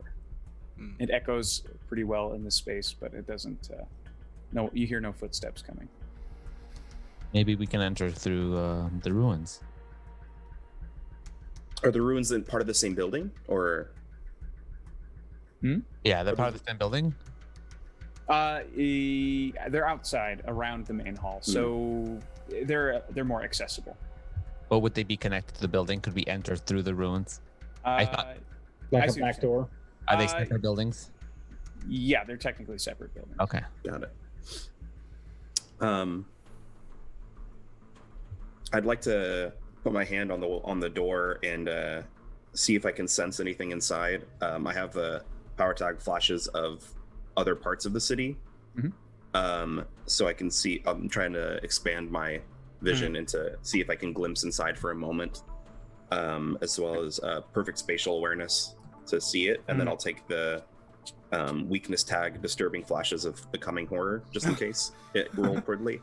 So I'll do it. It'll be a +1 total. 10 total. Wow, I'm rolling well. Sorry. Okay, so you're flashing. You're trying to understand the space of this particular area a little bit better, right? Yeah, see if I can like sense if there's anybody or anything inside right now. Okay, you don't sense anyone inside at this moment. It doesn't seem to be occupied, but you're also kind of getting like you've confirmed the theories of the crypt. You're aware that there is a crypt here. Rumors are Okay. put to rest. And Like underneath the main hall, or yes, yeah, it's Okay. beneath the main hall. interesting. Do I get any sense of other ways to get into the crypt besides through the main hall, like through any of the ruins? Anything like that? You mostly just see you're able to explore the ruins because they're open. Oh, got it. The ruins are the crumbled like old building basically, and so you're able to kind of walk around through the ruins and see that it's mostly been collapsed and destroyed, and you're assuming that the beasts had something to do with it because their tags are all over the place. So it's a major like fuck you. So these have been recent. It's been a ruin for a long time, but they've been recently broken and shattered. So you imagine they've been continuing their assaults on this church almost nightly.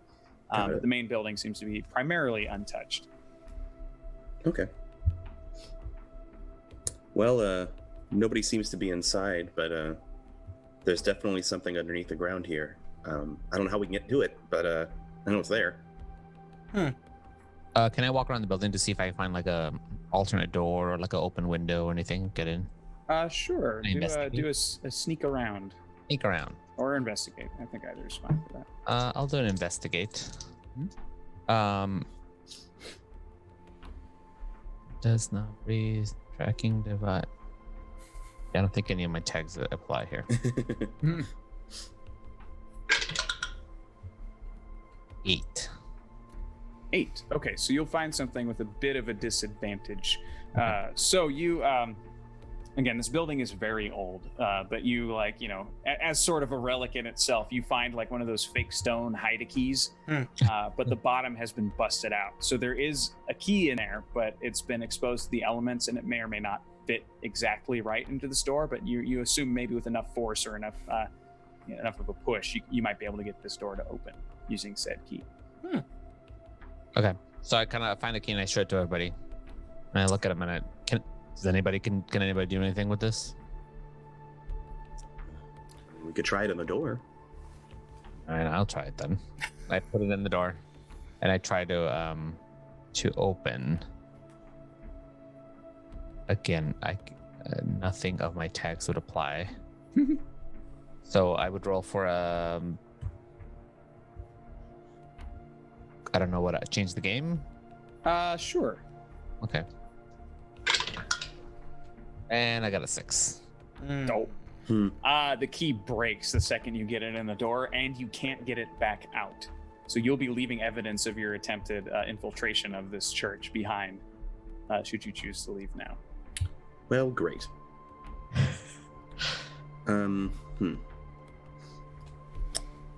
They already wanna- know we're gonna already leave know. evidence, so maybe we just Kick it in. bust in the door.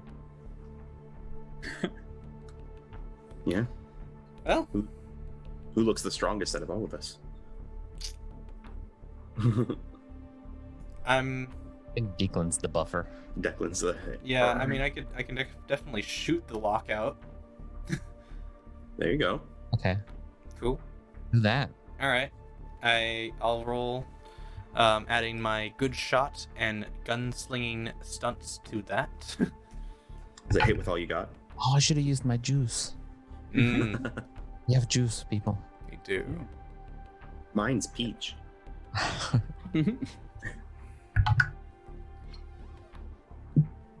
11. 11. All right, yeah, and you're shooting the Like- doorknob. It's like, yeah, I've got another key. Bam! Yeah, gaping hole, door just swings open. Hooray! So you make it into the church. You notice as you walk inside, if you do so, that yes, you walk inside. The pews have been recently upgraded and updated, as well as the stained glass above an altar in the center of the building. There are little sort of like compartments in the pews themselves, probably to store books and other items. There are you can see there are stairs on either side, spiral staircases that lead down, you're assuming now, to the crypts.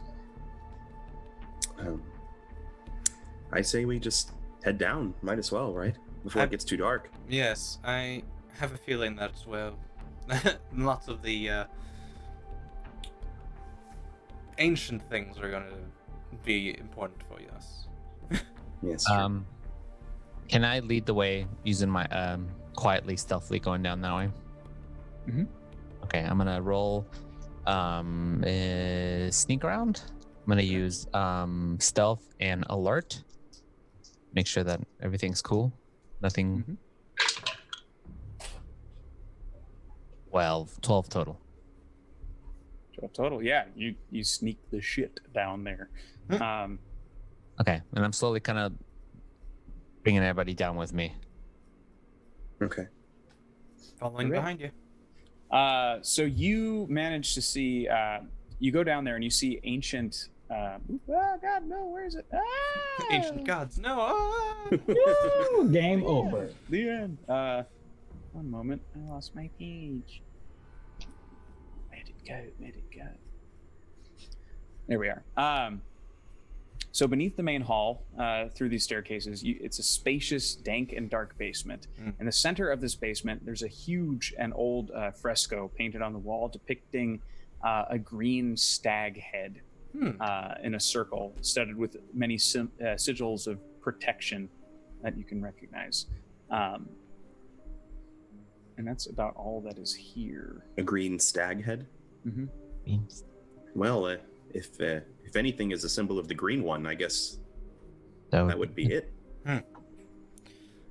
I'd like to investigate with my archaeologist tag to see if I can figure something out, like how long this has been placed here or what its significance might be. Sure. All right. That's a 4. Ooh. You're like, that's a pretty painting.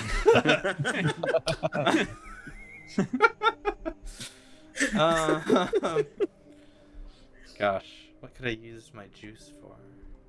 I can't really think of anything for this scenario yet. Yeah. I'd like to investigate as well. I'd like to use my expanding senses, flashes of what was here before, to kind of just get a glimpse of maybe something that happened, anything that happened earlier today with if anybody was down here before us, or the last person. So I'll just use that 1 + 1. 9 total. 9 total. Yeah. You so you oh yeah, this would be good. You're able to kind of flash back in time, like roll in the back of your mind, and this spot has transformed over time. This seal used to be flat on the ground, and you continue to push past, and you see a bunch of natives trying to basically they are pushing this green entity back down into the depths, and you can feel its presence pushing against the wall. And now as you've pressed back and your hand is sort of on the painting as you're using this as a source of your power, you can feel it on the other side. So please make a face danger roll for me. I'm gonna use the flashes. Can I use the tag of flashes that were here before plus my act, but just before it happens in the super speed, and then I'll take the weakness of time space overload. Sure. So it'll be +2 total. Okay. Come on. Oh, thank God. I rolled an 11 +2, so 11. So it's 13 total. So you hear whispers in your mind, very, very like the witch, wouldst thou like the taste of butter type talk in your head, and you're able to shake it off. You're just like, nope, nobody, nope. But yeah, you felt it sort of just reach through the wall a little bit, tickle your mind, and then recoil as you completely deny its entrance into your mind. Okay, so that green thing is here. This thing is, I feel like it's keeping it in place. It's keeping it away from our realm. It doesn't feel nice, but whoever lived in this area, the native people, it put it away using this seal, and it definitely feels like it's a bad thing. Do you think we need to make sure he doesn't arrive? Maybe. I don't know. I couldn't really tell what was happening or what the green one might have done, but the people around definitely seemed to want it away. And just now, I could feel its presence just on the other side of the seal, and it spoke to me. It said something. I don't know. It felt it trying to grab hold of me somehow. Well, then it looks like we might definitely need to get a hold of those schematics to make sure. Yeah. At least be in control of whether he comes or not. That's true. And maybe find a way to stop the beast from releasing him this year. As you all are discussing this, you hear the door creak again, the front door, and it close behind, and sort of hushed voices from the upstairs. They're bouncing around too much in the cavernousness of the church for you to really hear the words themselves, but you hear a feminine voice and you hear a very masculine voice rushedly discussing something. Probably talking about the door and that somebody broke in. Oh. But you can't. Yeah. Just so you know, people have returned. Okay. Can I expand my senses again up to them, see if I can see who it is through the floor? Sure. Okay. I'll just use the flashes of other parts of the city. Just a +1. Oh, 8. 8. All right, so that's a success with a little bit of complication. Yes. You are able to sense a blurred masculine figure, which is a very confusing thought for your imagination, trying to picture what this thing is, and you're like, you have to focus on something else. So your focus shifts to the feminine, and you see.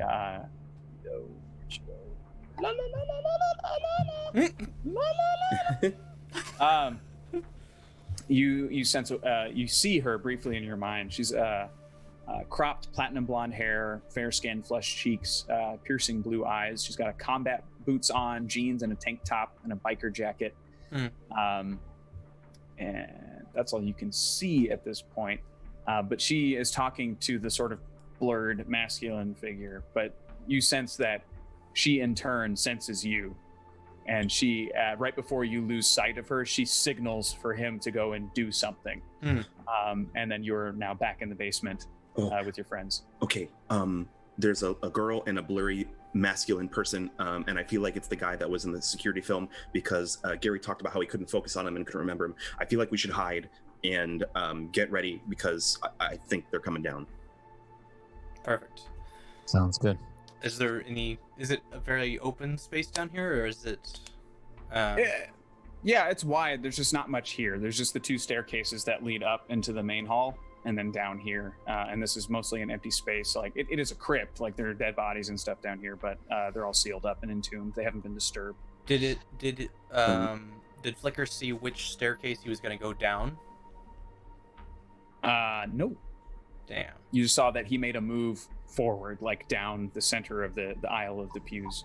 And so the stairs are on either side of the. If you were to walk in. So there's the altar, a gap, and then the pews, and then between the pews and the altar and that gap, that's where the stairs are that head down.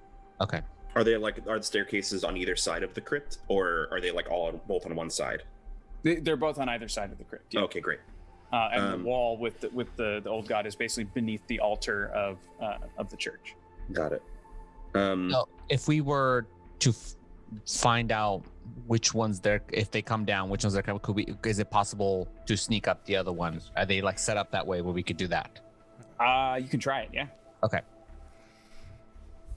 Cool. So that'd be make that an investigation roll. Okay, I'm an investigation roll. I'm gonna use stealth. Just gonna sneak up there a little bit and kind of look around, and alert to make sure that I don't get got. Okay. Like a reroll. Don't forget you all have juice. If you burn the juice, That is my juice.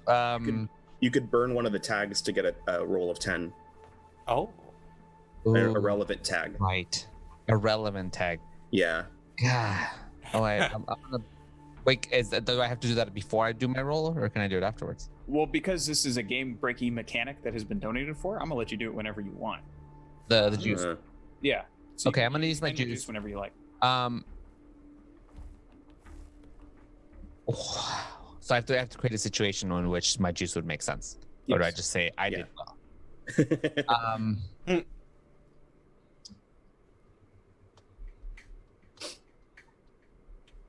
I think as the kind of the clouds kind of came, it got more rainy outside. There was less light coming into the windows, and they had not turned on the lights, so the room all of a sudden got slightly darker because the dark gray clouds came over and blocked out the sun. So I was able to sneak by a little bit better. Nice. That So is worked. that like a Yeah. dark? So Yeah, dark- darkness. Dark room. Yeah. So that can be applied for everybody as a Yeah. benefit or a drawback, depending on what you'd like to do. So we'll say dark room 2, because if it is that dark, then it is pretty Dark room 2. Dark room. And the wet ground doesn't apply now that we're inside, right? Correct. If you're in like the ruins, then they would also be slick. But since you're inside now, they're less important. Okay, so dark room 2, and then so I continue to investigate. Does that make me able to investigate? Or does Yeah, that... so that'll boost your power by 2 while you're doing this, because you're doing this in a dark room, so it'll be harder for them to see you. So 1, 3, 4, 5, 6, 7. Wow, that's still Barely. not great, but you barely scraped But by. it's better than before. So you see, this is where it gets fun for you. You see him leaving the position of the stairs that you were at. He's walking away from that, so you know he's going to the other side, and he's pulling something from his belt that he's then placing at the top of the stairs. So that's the good thing. The bad thing is you see that he's leaving this side because he has already placed a similar item at the top of these stairs. Great. We're stuck down here. Okay. Are you coming back to tell us this? Yeah, I come back to tell you guys that. Okay. Crap. I would like to use my juice then. Okay. That maybe there's like a secondary way out of the crypts back into the ruins that we found behind one of the like a faux crypt panel. Okay, it's like a crawl space or something Yeah. like that. All right. A little vent under the money making machine. Yeah. All right. All right. So we'll give you, I don't know how to make this a status, but crawl space 1. Raw Space 1. It's the worst name for a spaceship ever. All right. So yeah, you found yourself a sort of secret out. Okay. All right. So Do we leave? since we're not going up the stairs, obviously, let's see if we can make it into the ruins. This way. Okay. Yeah. Go for it. Let's go. You lead the way. All right. So you all, you exit out. You're now outside in the ruins, knowing full well that there's somebody planting. Oh yeah. Sorry. You do also notice that the figure that you saw was definitely Proximo. I didn't mention that, but obviously that was him. Yeah. So Yeah. Very good. I was gonna say, I wonder if he has the plans with him then. He's meeting up with Oh, Christine. should we find a way to get to him then? You come back around the front to the door. We Yeah. can surprise him from the door. Get him on the door. Let's do that. Okay. I'll go. I like to go sneak around the front again and kind of see if I can just peek the door open. And as we're doing that, I also talked to you guys before we like get within ear range or anything of the peoples. It's possible we might be able to have a way to set off those explosives, so at least we can distract them. Yeah. Maybe you can Mortem, maybe you can sneak off a shot with your sniper rifle Mm-hmm. through one of the stained glass window or something, or a window of the church. I can do that. Would I be able to see through the stained glass? Kind of just in the general area where there would be? Or are there other Maybe you've gone out windows? the back. Or just... Yes, you're able to see through like one of the sort of like angel wings of the motif there. Okay. And you can see that the woman described by Flicker is now kneeling and praying at the altar while Proximo is heading for the front door. Okay. Well, I take my shot at the stairs at the device that he's planted. Oh, okay. Awesome. Do it. I'm gonna use blaster rifle, marksmanship. I guess that's the only ones that make sense. Cool. And I'm gonna use the weakness tag. No, maybe I don't want to use the weakness tag. No weakness tag on this one. We're gonna go for it. Oh, good rolls. Good rolls. 11 total. 11 total. Dang. Okay. Yeah, the wing of the stained glass shatters. The bullet just fucking rips through the sky. and hits the sticky mine that he has placed at the top of the stairs, blowing the floor to cinders, ripping open the main hall floor and blasting her off to the side. She's unharmed, but she's shaken. Does so the I'll other give- one go as well? The what? The other one across the way? No, it's too far away. Too far away. Okay. So I'm trying to find a page that doesn't exist, so that's fun. Yeah, it absolutely does not exist. That's stupid. Anywho, so Okay. you see as she gets back to her feet, she rips open her biker jacket and pulls out 2 big ass pistols. Oh shit. And yeah, that's awesome. All right, so actually, I'm going to create a new status for the building. I'm going to call it Falling Apart. Or sorry, Weakened Foundations, I think might be more accurate. So Weakened Foundations. I'm going to put that at a 2 because you basically took out one of the 4 corners of this building. And so she follows behind Proximo. She's going to try and head out the front door, but she's suspicious, so she's kind of going via cover. So she's getting behind pews and stuff like that to avoid getting shot from the stained glass. What do you all do? Oh crap. Okay. Can I take off from my position at the window and run basically because it said across the street so I can have full view of the front door? Yes. Yeah, I would like to do that. Do you need me to roll for that, or can I just go? No, you'll make it over there. Okay, so I want to basically set myself up for a sniper position for that front door. Okay. As the door swings open, Proximo steps out, and oddly enough, for like all of the blurry descriptions and everything, he looks plain as day as he's walking through. It's hard for you to focus on his face, but otherwise, he's like a big man in military fatigues and all that stuff, and he's just he's got a couple of items in either hand. But when Christina comes through the door, there's sort of a holy light about her. The light splits through the clouds again, and smashes down on her, and the mist in the sky creates the illusion of wings behind her back. And she is able to, her eyes, you can see from across the field, spot you. And she jumps up into the air and just fucking rains bullets down in your general direction. Is anyone else in the same sort of area as Postmortem, or is it just Postmortem at the front of the building? I probably would have been hiding off in the ruins still. Okay, so you're all on the other side of the building. Postmortem ran on her own to find an advantageous position. Is that what it was? Yeah. Yeah, I'm assuming I didn't go with her, but I probably went towards the back where we entered. Okay. But so she is going to. So you have to make a face danger roll for me. Yeah. And I'm gonna use my face danger. I'm gonna use the can't die, already dead. yeah. I'm gonna use my force field generator because I got one of those. And I guess that's it. Ooh, and I'm gonna use my weakness tag of devices depend on my ion 9. Basically, my own energy that they put in me is what powers my devices. Mm-hmm. So I am at a +1.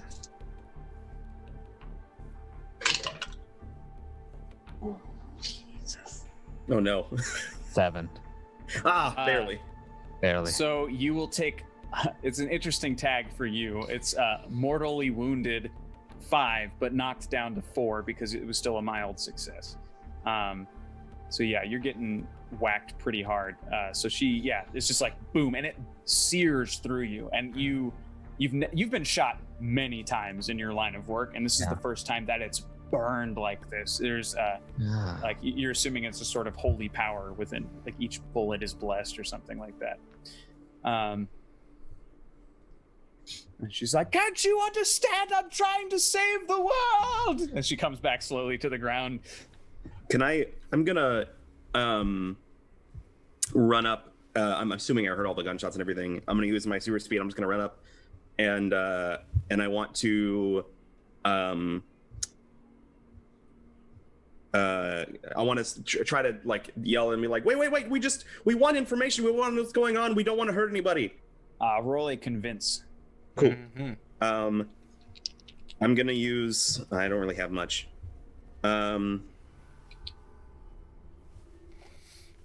Yeah. Oof. Okay. I'm gonna burn my free thinker tag and use my juice to make it succeed at a 10 automatically. Is that possible? Yeah. Cool. So I'll do that, and I'll burn that tag, and I'll succeed. I roll a 10 automatically. Sweet. All right.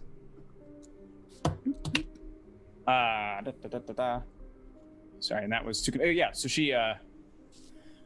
It seems that we are on the same side then. Good. Will you? Yes. We were asked to investigate. I'm assuming a robbery that you staged, stealing the schematics of this place. Yes. And it led us to your doorstep. I took them so that they could not, so that this church could stay standing and prevent the Green God from coming. Why would you prevent that? It's disorder. It's sin. It's cruelty. To have that crawling across, influencing everyone in the city, would lead to death. And who are you to make these decisions? Why should we let you get your way? I speak directly with the divine, who has hired me to protect this location and protect us all from the Green Man. But isn't the Green God also a divine? Why could it not be competing gods? There are many powers in this world that are not good and some that are. I am in need of a true believer. Huh. That's a interesting phrase. So, When... oh gosh. Why are you killing your followers?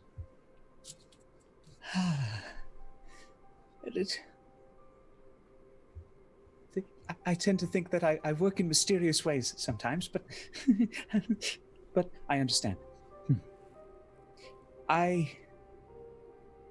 My cult requires a certain sacrifice. And unfortunately, those I had chosen from my congregation, Corina and Frank and Saeed, they were not as pure as I had thought. They were not truly true believers, and it didn't work. So I need to, by the end of this evening, find a true believer so that I can make this church whole once again, banishing that green god forever. And you think that it's a death sacrifice that is required to lock him in completely? I know it is. I'm not pleased with the fact of what I have to do. In fact, I'm racked with guilt about it, but I have to do this to save everyone. Were they willing? No? So,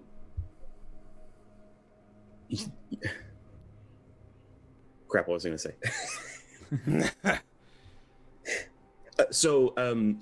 You claim to want to avoid chaos and do the best for the world, this realm, but you take those out of it who don't wish to be taken out?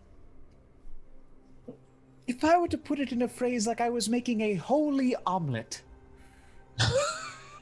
I'd have to crack a few holy eggs.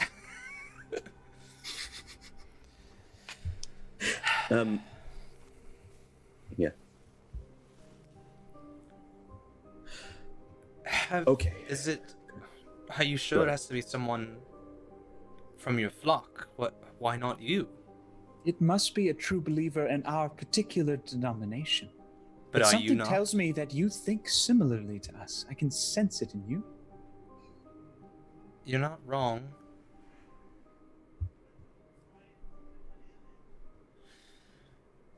Wait, what? Declan, are you saying that it's okay to just murder people? Not in that sense. Not just willy-nilly, it's just... Obviously, there's something that must be done to prevent chaos. But... Well, personally, I hate anybody who claims authority over anything else. I think everybody should be free. But I don't want chaos, necessarily. Yes. You've met the beasts. Now imagine that, but everywhere. Yes, but the beasts aren't killing people. Not yet. Passions can rise them up and rile them enough to murder many, many people. But you're framing them for the murders that people are saying that Sacrifices that you then framed as the animals. to keep them away from this place. If they're locked up, they can no longer destroy the church. Well, what your mission is to keep the green one away for good, Yes. and you have to sacrifice in order to do so. Yes. Oh God, this is rough. What if I could send him away differently? This is the only way.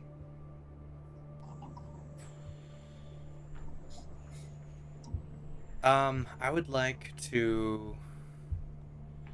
I guess this would be an investigate? But I'd like to use one of my premonitions to see if I could get a sense of what would happen if the Green God was released, and also what would happen if I were to sacrifice myself to keep him away. Okay. Alright. Also, maybe add in mysterious reality bending, since I'm kind of looking into different aspects of the world. Okay. And I don't know if you'd want to add the weakness tag of no conscious control of dreams. I don't know if that fits. No, this is different, I think. Okay.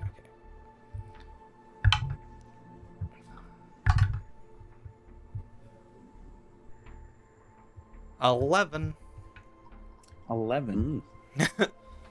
So your sort of vision of success flickers between various faces on that altar, but you do see that the only successful way is if you, another person who is a true believer, basically lies on that altar. And as you're thinking about this, you kind of see through the window that the altar at the center has a little bit of dried blood, as if she's been trying each time and has failed. And do I see what happens if the Green God is released? No. That's not what you were looking for. Well, I wanted to know between, like, I wanted to see the possibilities. Oh, yeah. So, okay, then sure. So if the Green God is released, you see like the city on fire, windows smashed, like lots of like petty crimes and fights happening everywhere, but also lots of like joy and singing, dancing, whatever, but just absolutely like complete abandon in the entire population. Right. And many of the people have started to morph into those like animal type creatures. And those who were already like, you can even see Bear in the crowd, and he's gone full bear. Right. I don't know if we can let this happen. The green one to be let out. Stina. Yes. Right. Why are you a true believer? Why can't you sacrifice yourself to succeed? I'm a chosen warrior. I'm a paladin of the Holy Faith. How do you decide who is a true believer or not? I don't. The Holy Faith does, which is why the seal hasn't been destroyed yet. When I find the right one, the problem was I didn't do my research with the first three. The fourth one I found, he should do it. Who is that? There's a security guard named Gary. Gary? Yes, he's such a genuine fellow. He will be the one to save us all. I like Gary. He makes good coffee. So it's either him or someone else that might be a true believer. Given the time limitations, yes, either you or him. And I hate to say it, but you're here. Take a face danger roll for me, please, Declan. Okay. Honestly, well, Go ahead. I was gonna say, can I use oh god, I don't know what it would be. It might be take the risk. I don't know, but I want to notice that, like, if I see, because I have all these premonitions and like time space stuff, I want to, whatever's happening, I'd like to like get Declan away somehow, if that's possible, and maybe maybe in some way distract her or push her away so that I can give him advantage on his face to danger. Okay. Is that possible? I don't know. Yeah, try it. Okay. I think this would give you find your little negative tags. So if you're using your speed, I would counter that with the wet ground. Okay. And yeah, I would definitely use speed. I would use a super speed act just before it happens. Mhm. Perfect spatial sense. And I would give you. I would also give you 2 other weaknesses, which is the tries too hard and disturbing flashes of the coming horror. Oh, well, I'm not using my sense. Oh, I guess I am kind of using those senses. Mm-hmm. Okay. Shit. All right. I guess so. That puts me like even, doesn't it? Mm-hmm. I think so. Da-da. Crap. So is this a take the risk? Is that what it'd be, or is it a? We can totally make this a take the risk, because this or might would it be backfire change the on game? Because I'm trying to give an advantage on somebody else. I'm going to say take the risk, because you're basically, okay. it's one of those, like, you're trying to push someone out of the way of an impending attack, so you might be taking this blow, so this is a very risky move. Okay, wonderful. Awesome. Could I argue that good catcher works? That would be a bad thing in this case. That's fair. Okay. 8. 8. Fuck. Okay, so Pardon you me. perform a daring, risky, or outright stupid feat. Roll plus power. On a 10 or plus, you do it somehow. On a 7 to 9, things get messy. So I get to offer you a hard bargain or an ugly choice. So I'm going to offer you one of 2 things is going to happen. You succeed, but because you're able to see through time so quickly, you get to make a hard choice. You are in control as to whether or not Declan gets shot point blank in the heart by Christina, or because of your current limitations, you can take that bullet yourself with your choice. So that is the benefit that you gain from this success. Shit. I'll take the bullet. Dang. Aw. I did it. All right, so you Because get, one of my mystery is what should I do with all this power? So if I can't help anybody with it, then so yeah, I'll take the bullet. I feel like that's what Flicker would do in this moment. Would realize that this is what these are for. hooray. I forget what the thing is when you play into your mystery, but you get one of those. Oh shit. What is that? I don't know. Let's see. I forget.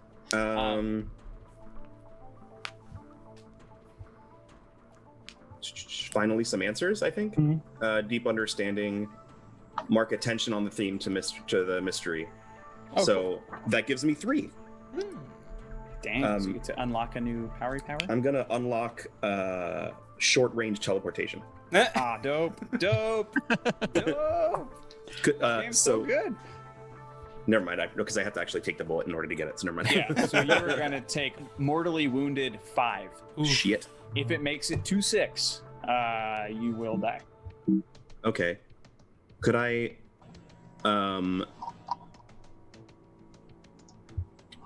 No.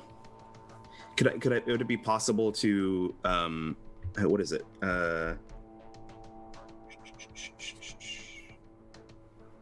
To reduce that somehow? I don't know. Yes, with my Like maybe as I'm pushing him to turn it, to like maybe find a way to make it so it's not directly at the heart, but like. Also, reduce it because by you're a 1. good roll, I'll decrease it by 1. I'll give you a 4 instead of the 5. Oh, okay. But then, Andrew, I heard you for that. You'd have to take that healing sort of like as, I think, an action, as an approach, something to try. Okay. But then, yeah, if he does manage to heal you, then that would also go down. Your mortal wound would go down in severity. Got it. So right now I'm mortally wounded 4, though. Mm-hmm. Okay, cool. You see her actually, when the bullet doesn't strike true because you came out of fucking nowhere and she hits you instead of him, her kind of like holy, like self-righteous resolve just crumbles into guilt and like mistakes. It wasn't supposed to be you. It wasn't supposed to be you. I'm so sorry.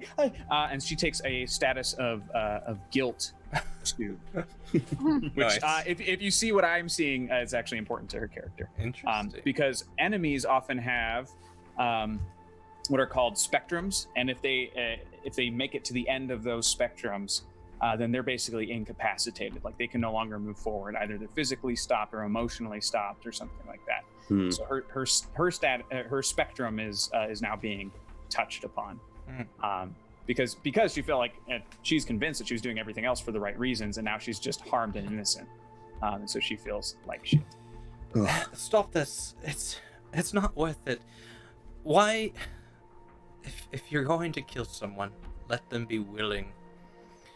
And do you think that Gary would be a willing soul to do this? I don't. If I were to convince him and tell him all those that he would be saving by giving himself up, he's lived a life of protection. He would be, I think, eager to do so. Have you even tried to speak with the man? It's hard to invite someone over for tea and then blast a hole through their chest. Well, as much as I'd like to maintain my self-preservation, I have his phone number. We could invite him over and talk. If he's not willing, I would be. I just stopped you from dying. You're gonna do it yourself? Right? You're like, You piece of shit. There isn't very many options here. But if he's not willing, you don't have to kill him. I think this probably will go better for you anyway if your sacrifice is someone who's ready to die. I can barely keep myself in this reality anyway. she's like, well, go ahead, come on inside, have a seat. And she opens the church door, and Proximo comes back, and he's just kind of sitting on the altar, just kind of watching everybody, just juggling some homemade grenade-looking items. Is this considered a downtime? Yeah, this is downtime. Oh, while you all prep to make that phone call. I'd like to recover from that gunshot. Sure. I don't know. It says for each ongoing status that will still affect you, the MC will tell you if and how it can be reduced during your downtime and how many tiers. Okay. Yeah, So same for me. sure. You'll be able to take. I think if Kitsune assists, you'll be able to take a couple notches off. Sure. And Bring it down to yeah. like 2. yeah, I think so. Okay. Same for me. Yeah. All right. I ask to use the phone from the office of Christina or whatever, and give a call to Gary. Yep. It's an old rotary phone. Once you're done dialing it in. Hi. How's it going? Gary here. Hey, Gary, this is Declan. We met earlier. Declan, nice to hear from you, friend. Oh, glad I made such an impression. What are you up to? Well, you mentioned earlier that I might be able to call you for some help. Yeah. I'm down here at the church, the Saint Teresa de Avila. Oh yeah, I was just there this morning. Were you? Yeah, did I leave my thermos over there? Oh no, found it. Well, it's I love Gary. we have some things coming to light over here, and we need your opinion. If you would, we wouldn't be so much trouble if it would be helpful if you were to join us here. Yeah, sure thing. Give me like 5 minutes. I'll brew a fresh pot. I got a thermos ready for it. I'll see you in a little bit. Appreciate Click. it. Thank you. So you all have like a moment to kind of just take it all in. Like you're sitting there, there's still another grenade on the floor. There's a big blasted hole still smoking on the side of this church. Essentially like a walking angel is in front of you with a couple of guns, and then Proximo is just kind of sitting there quietly to himself. So I'd like to talk to Christina real quick and just say, so making this place whole again, what does it do besides keeping the green one out? That's all I've been instructed to do, as far as I know. After that, there will be peace. No more sacrifice. Everything should be fine. Nothing but goodness and charity. Goodness and charity. So it'll keep the world the way it is and not do anything different? Yes, we're not infectious. We're just we're a welcoming, safe house. We built it on top of this place to keep that creature squashed. And if we fail, he rises. Okay. But that's it. You're not trying to do anything else. No. Okay. Dark deeds are occasionally necessary for victory. I'll just kind of twiddle thumbs for a bit as you hear some car tires pull up in the gravel of this place. And the kind of dong of the metal thermos that Gary's carrying with him. It's got some fresh coffee for everybody. Hey guys! Whoa! What happened? It was Like it's checking out like where the doorknob isn't, where you shot the hole through that. Looking straight down the giant hole in the church. What happened? Oh, hi, Christina. You got a different outfit on than usual. Looks good. Looks good. Hey, Gary, how you doing? Pretty good. Good. I miss work, but it's nice to have a night off with new friends. Yeah, yeah. wonderful. Gary. Uh-huh. What? Do you ever feel like you might have a higher purpose? Oh, absolutely. I think we all do. Oh, you came here for the bigger questions. Oh, I'm so glad you're here. Christina's great. She'll walk you through the whole thing. She's got pamphlets and stuff. What did Christina tell you as far as the greater purpose? Oh, dedicating your life to others, treating your neighbor well, all that good stuff. The usual, I think. Dedicating your life. It's kind of an important thing tonight. This is going to sound very, very unusual, but a god is going to attempt to break into this world tonight, and we need to keep him at bay.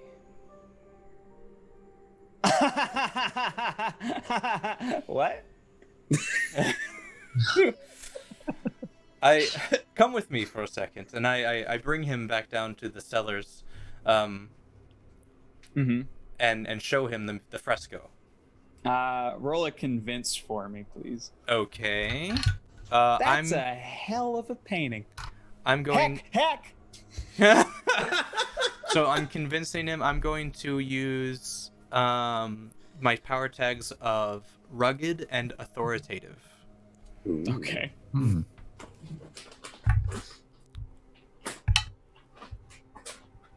7. All right, so that's a success. You've officially kind of like gruffed and manned him into at least listening to you. And he does sort of agree, like, okay, this doesn't belong here. This thing is super creepy. Like, this green-headed stag has like, blood red eyes and shit. And it's super creepy. And it clearly has been there for a long time. So he's uncomfortable. Yes. Okay. Say I believe you.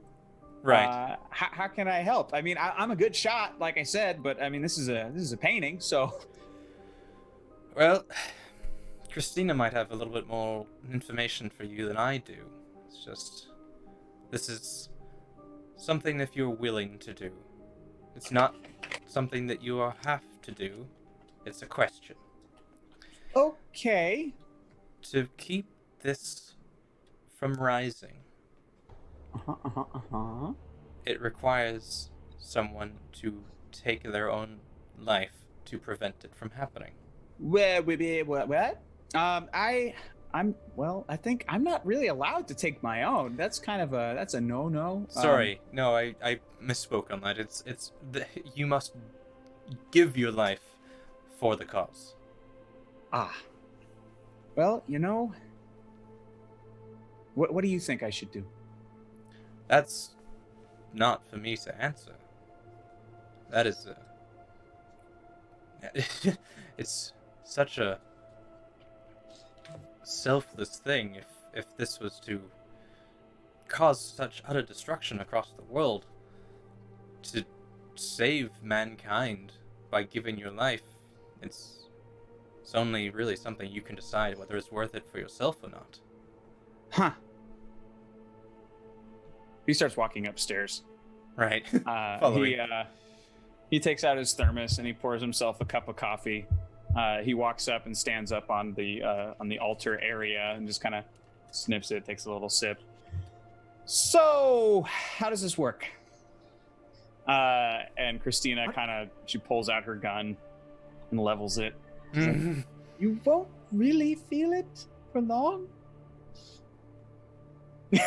Wait, Gary, you're okay with this? Listen, I don't have a lot of family, and I did become a security guard because I wanted to protect people and help people. And if it's true, and he has convinced me that this is true, then if I die and I protect this entire city that's given me so much, it will have given my existence some meaning, I think. And as the second he says "and," bam! Christina fires and just bores a hole right through his chest. Oh. She goes over to the pew, lifts up a compartment, and she pulls out this sort of it's furnished out of a real bear claw, but it's you can sort of piece together that she was using this to frame the beasts for these other crimes, for like scratching at the doors and also for the goring of the bodies that were described in the newspaper. That look like animal attacks, and she like basically uses it like a meaty ice cream scooper to get the heart out as he's still like breathing his last breath. Right.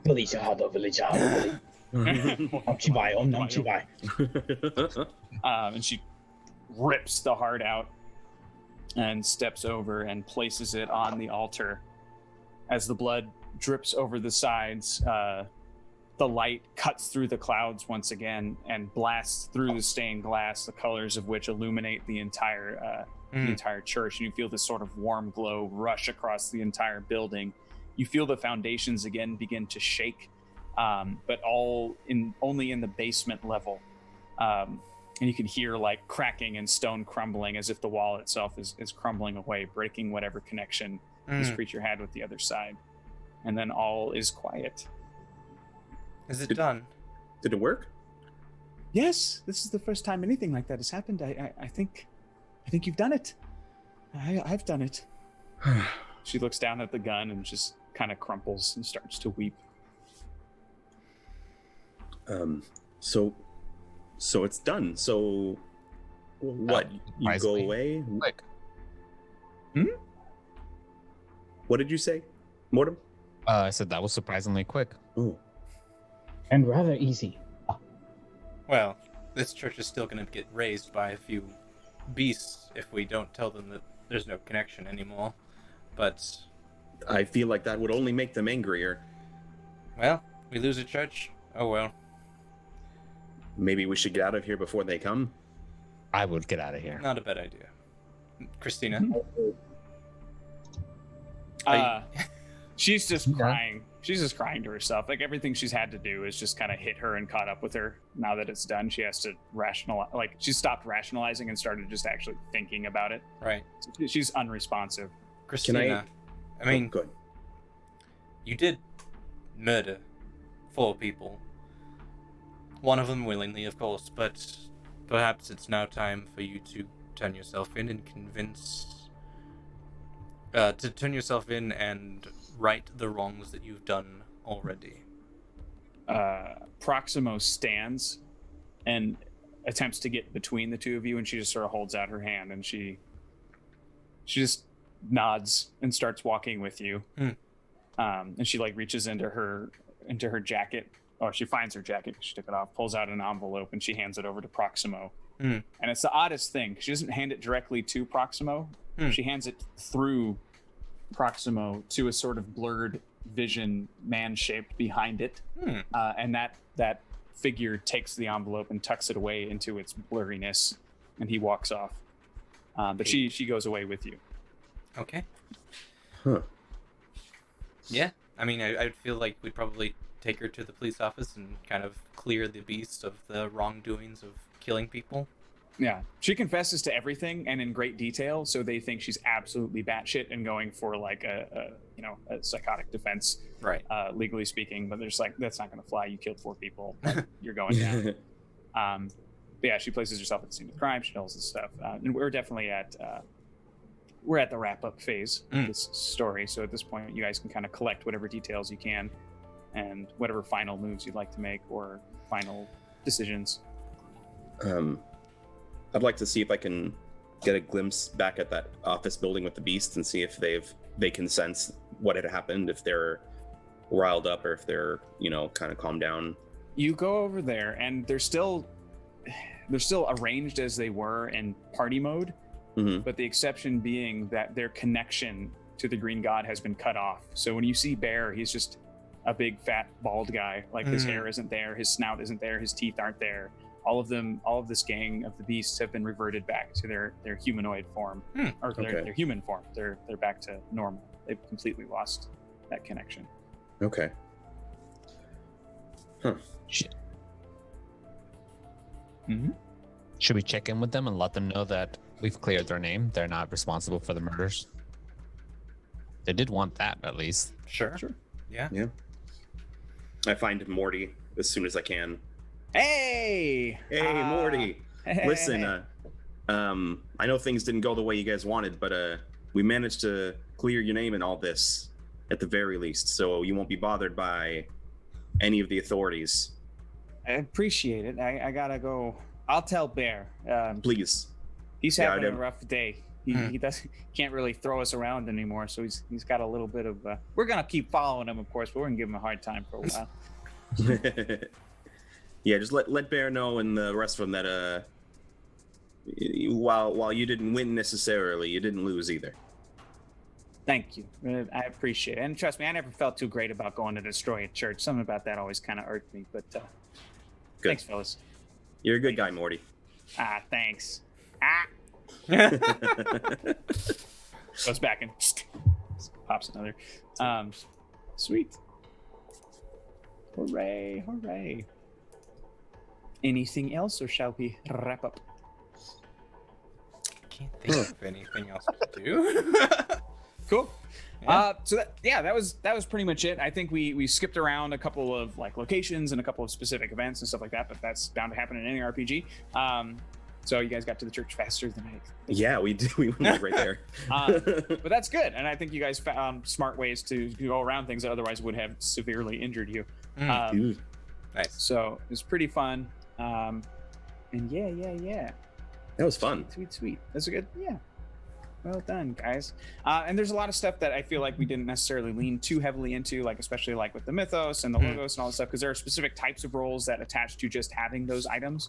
So like if you were to do, say, a mythos role and you had 3 mythos themes, then you can get your 2d6 roll and just use your mythos and stuff like that. So there's a lot of rules and a lot of, not necessarily crunchiness, but just a lot of stuff to remember with this game. We only really used 2 or 3 of the types of moves that you can do, and there are a lot. Yeah. So for new players of the game, you can convince, change the game, face danger, go toe-to-toe, hit with all you got, investigate, sneak around, take the risk.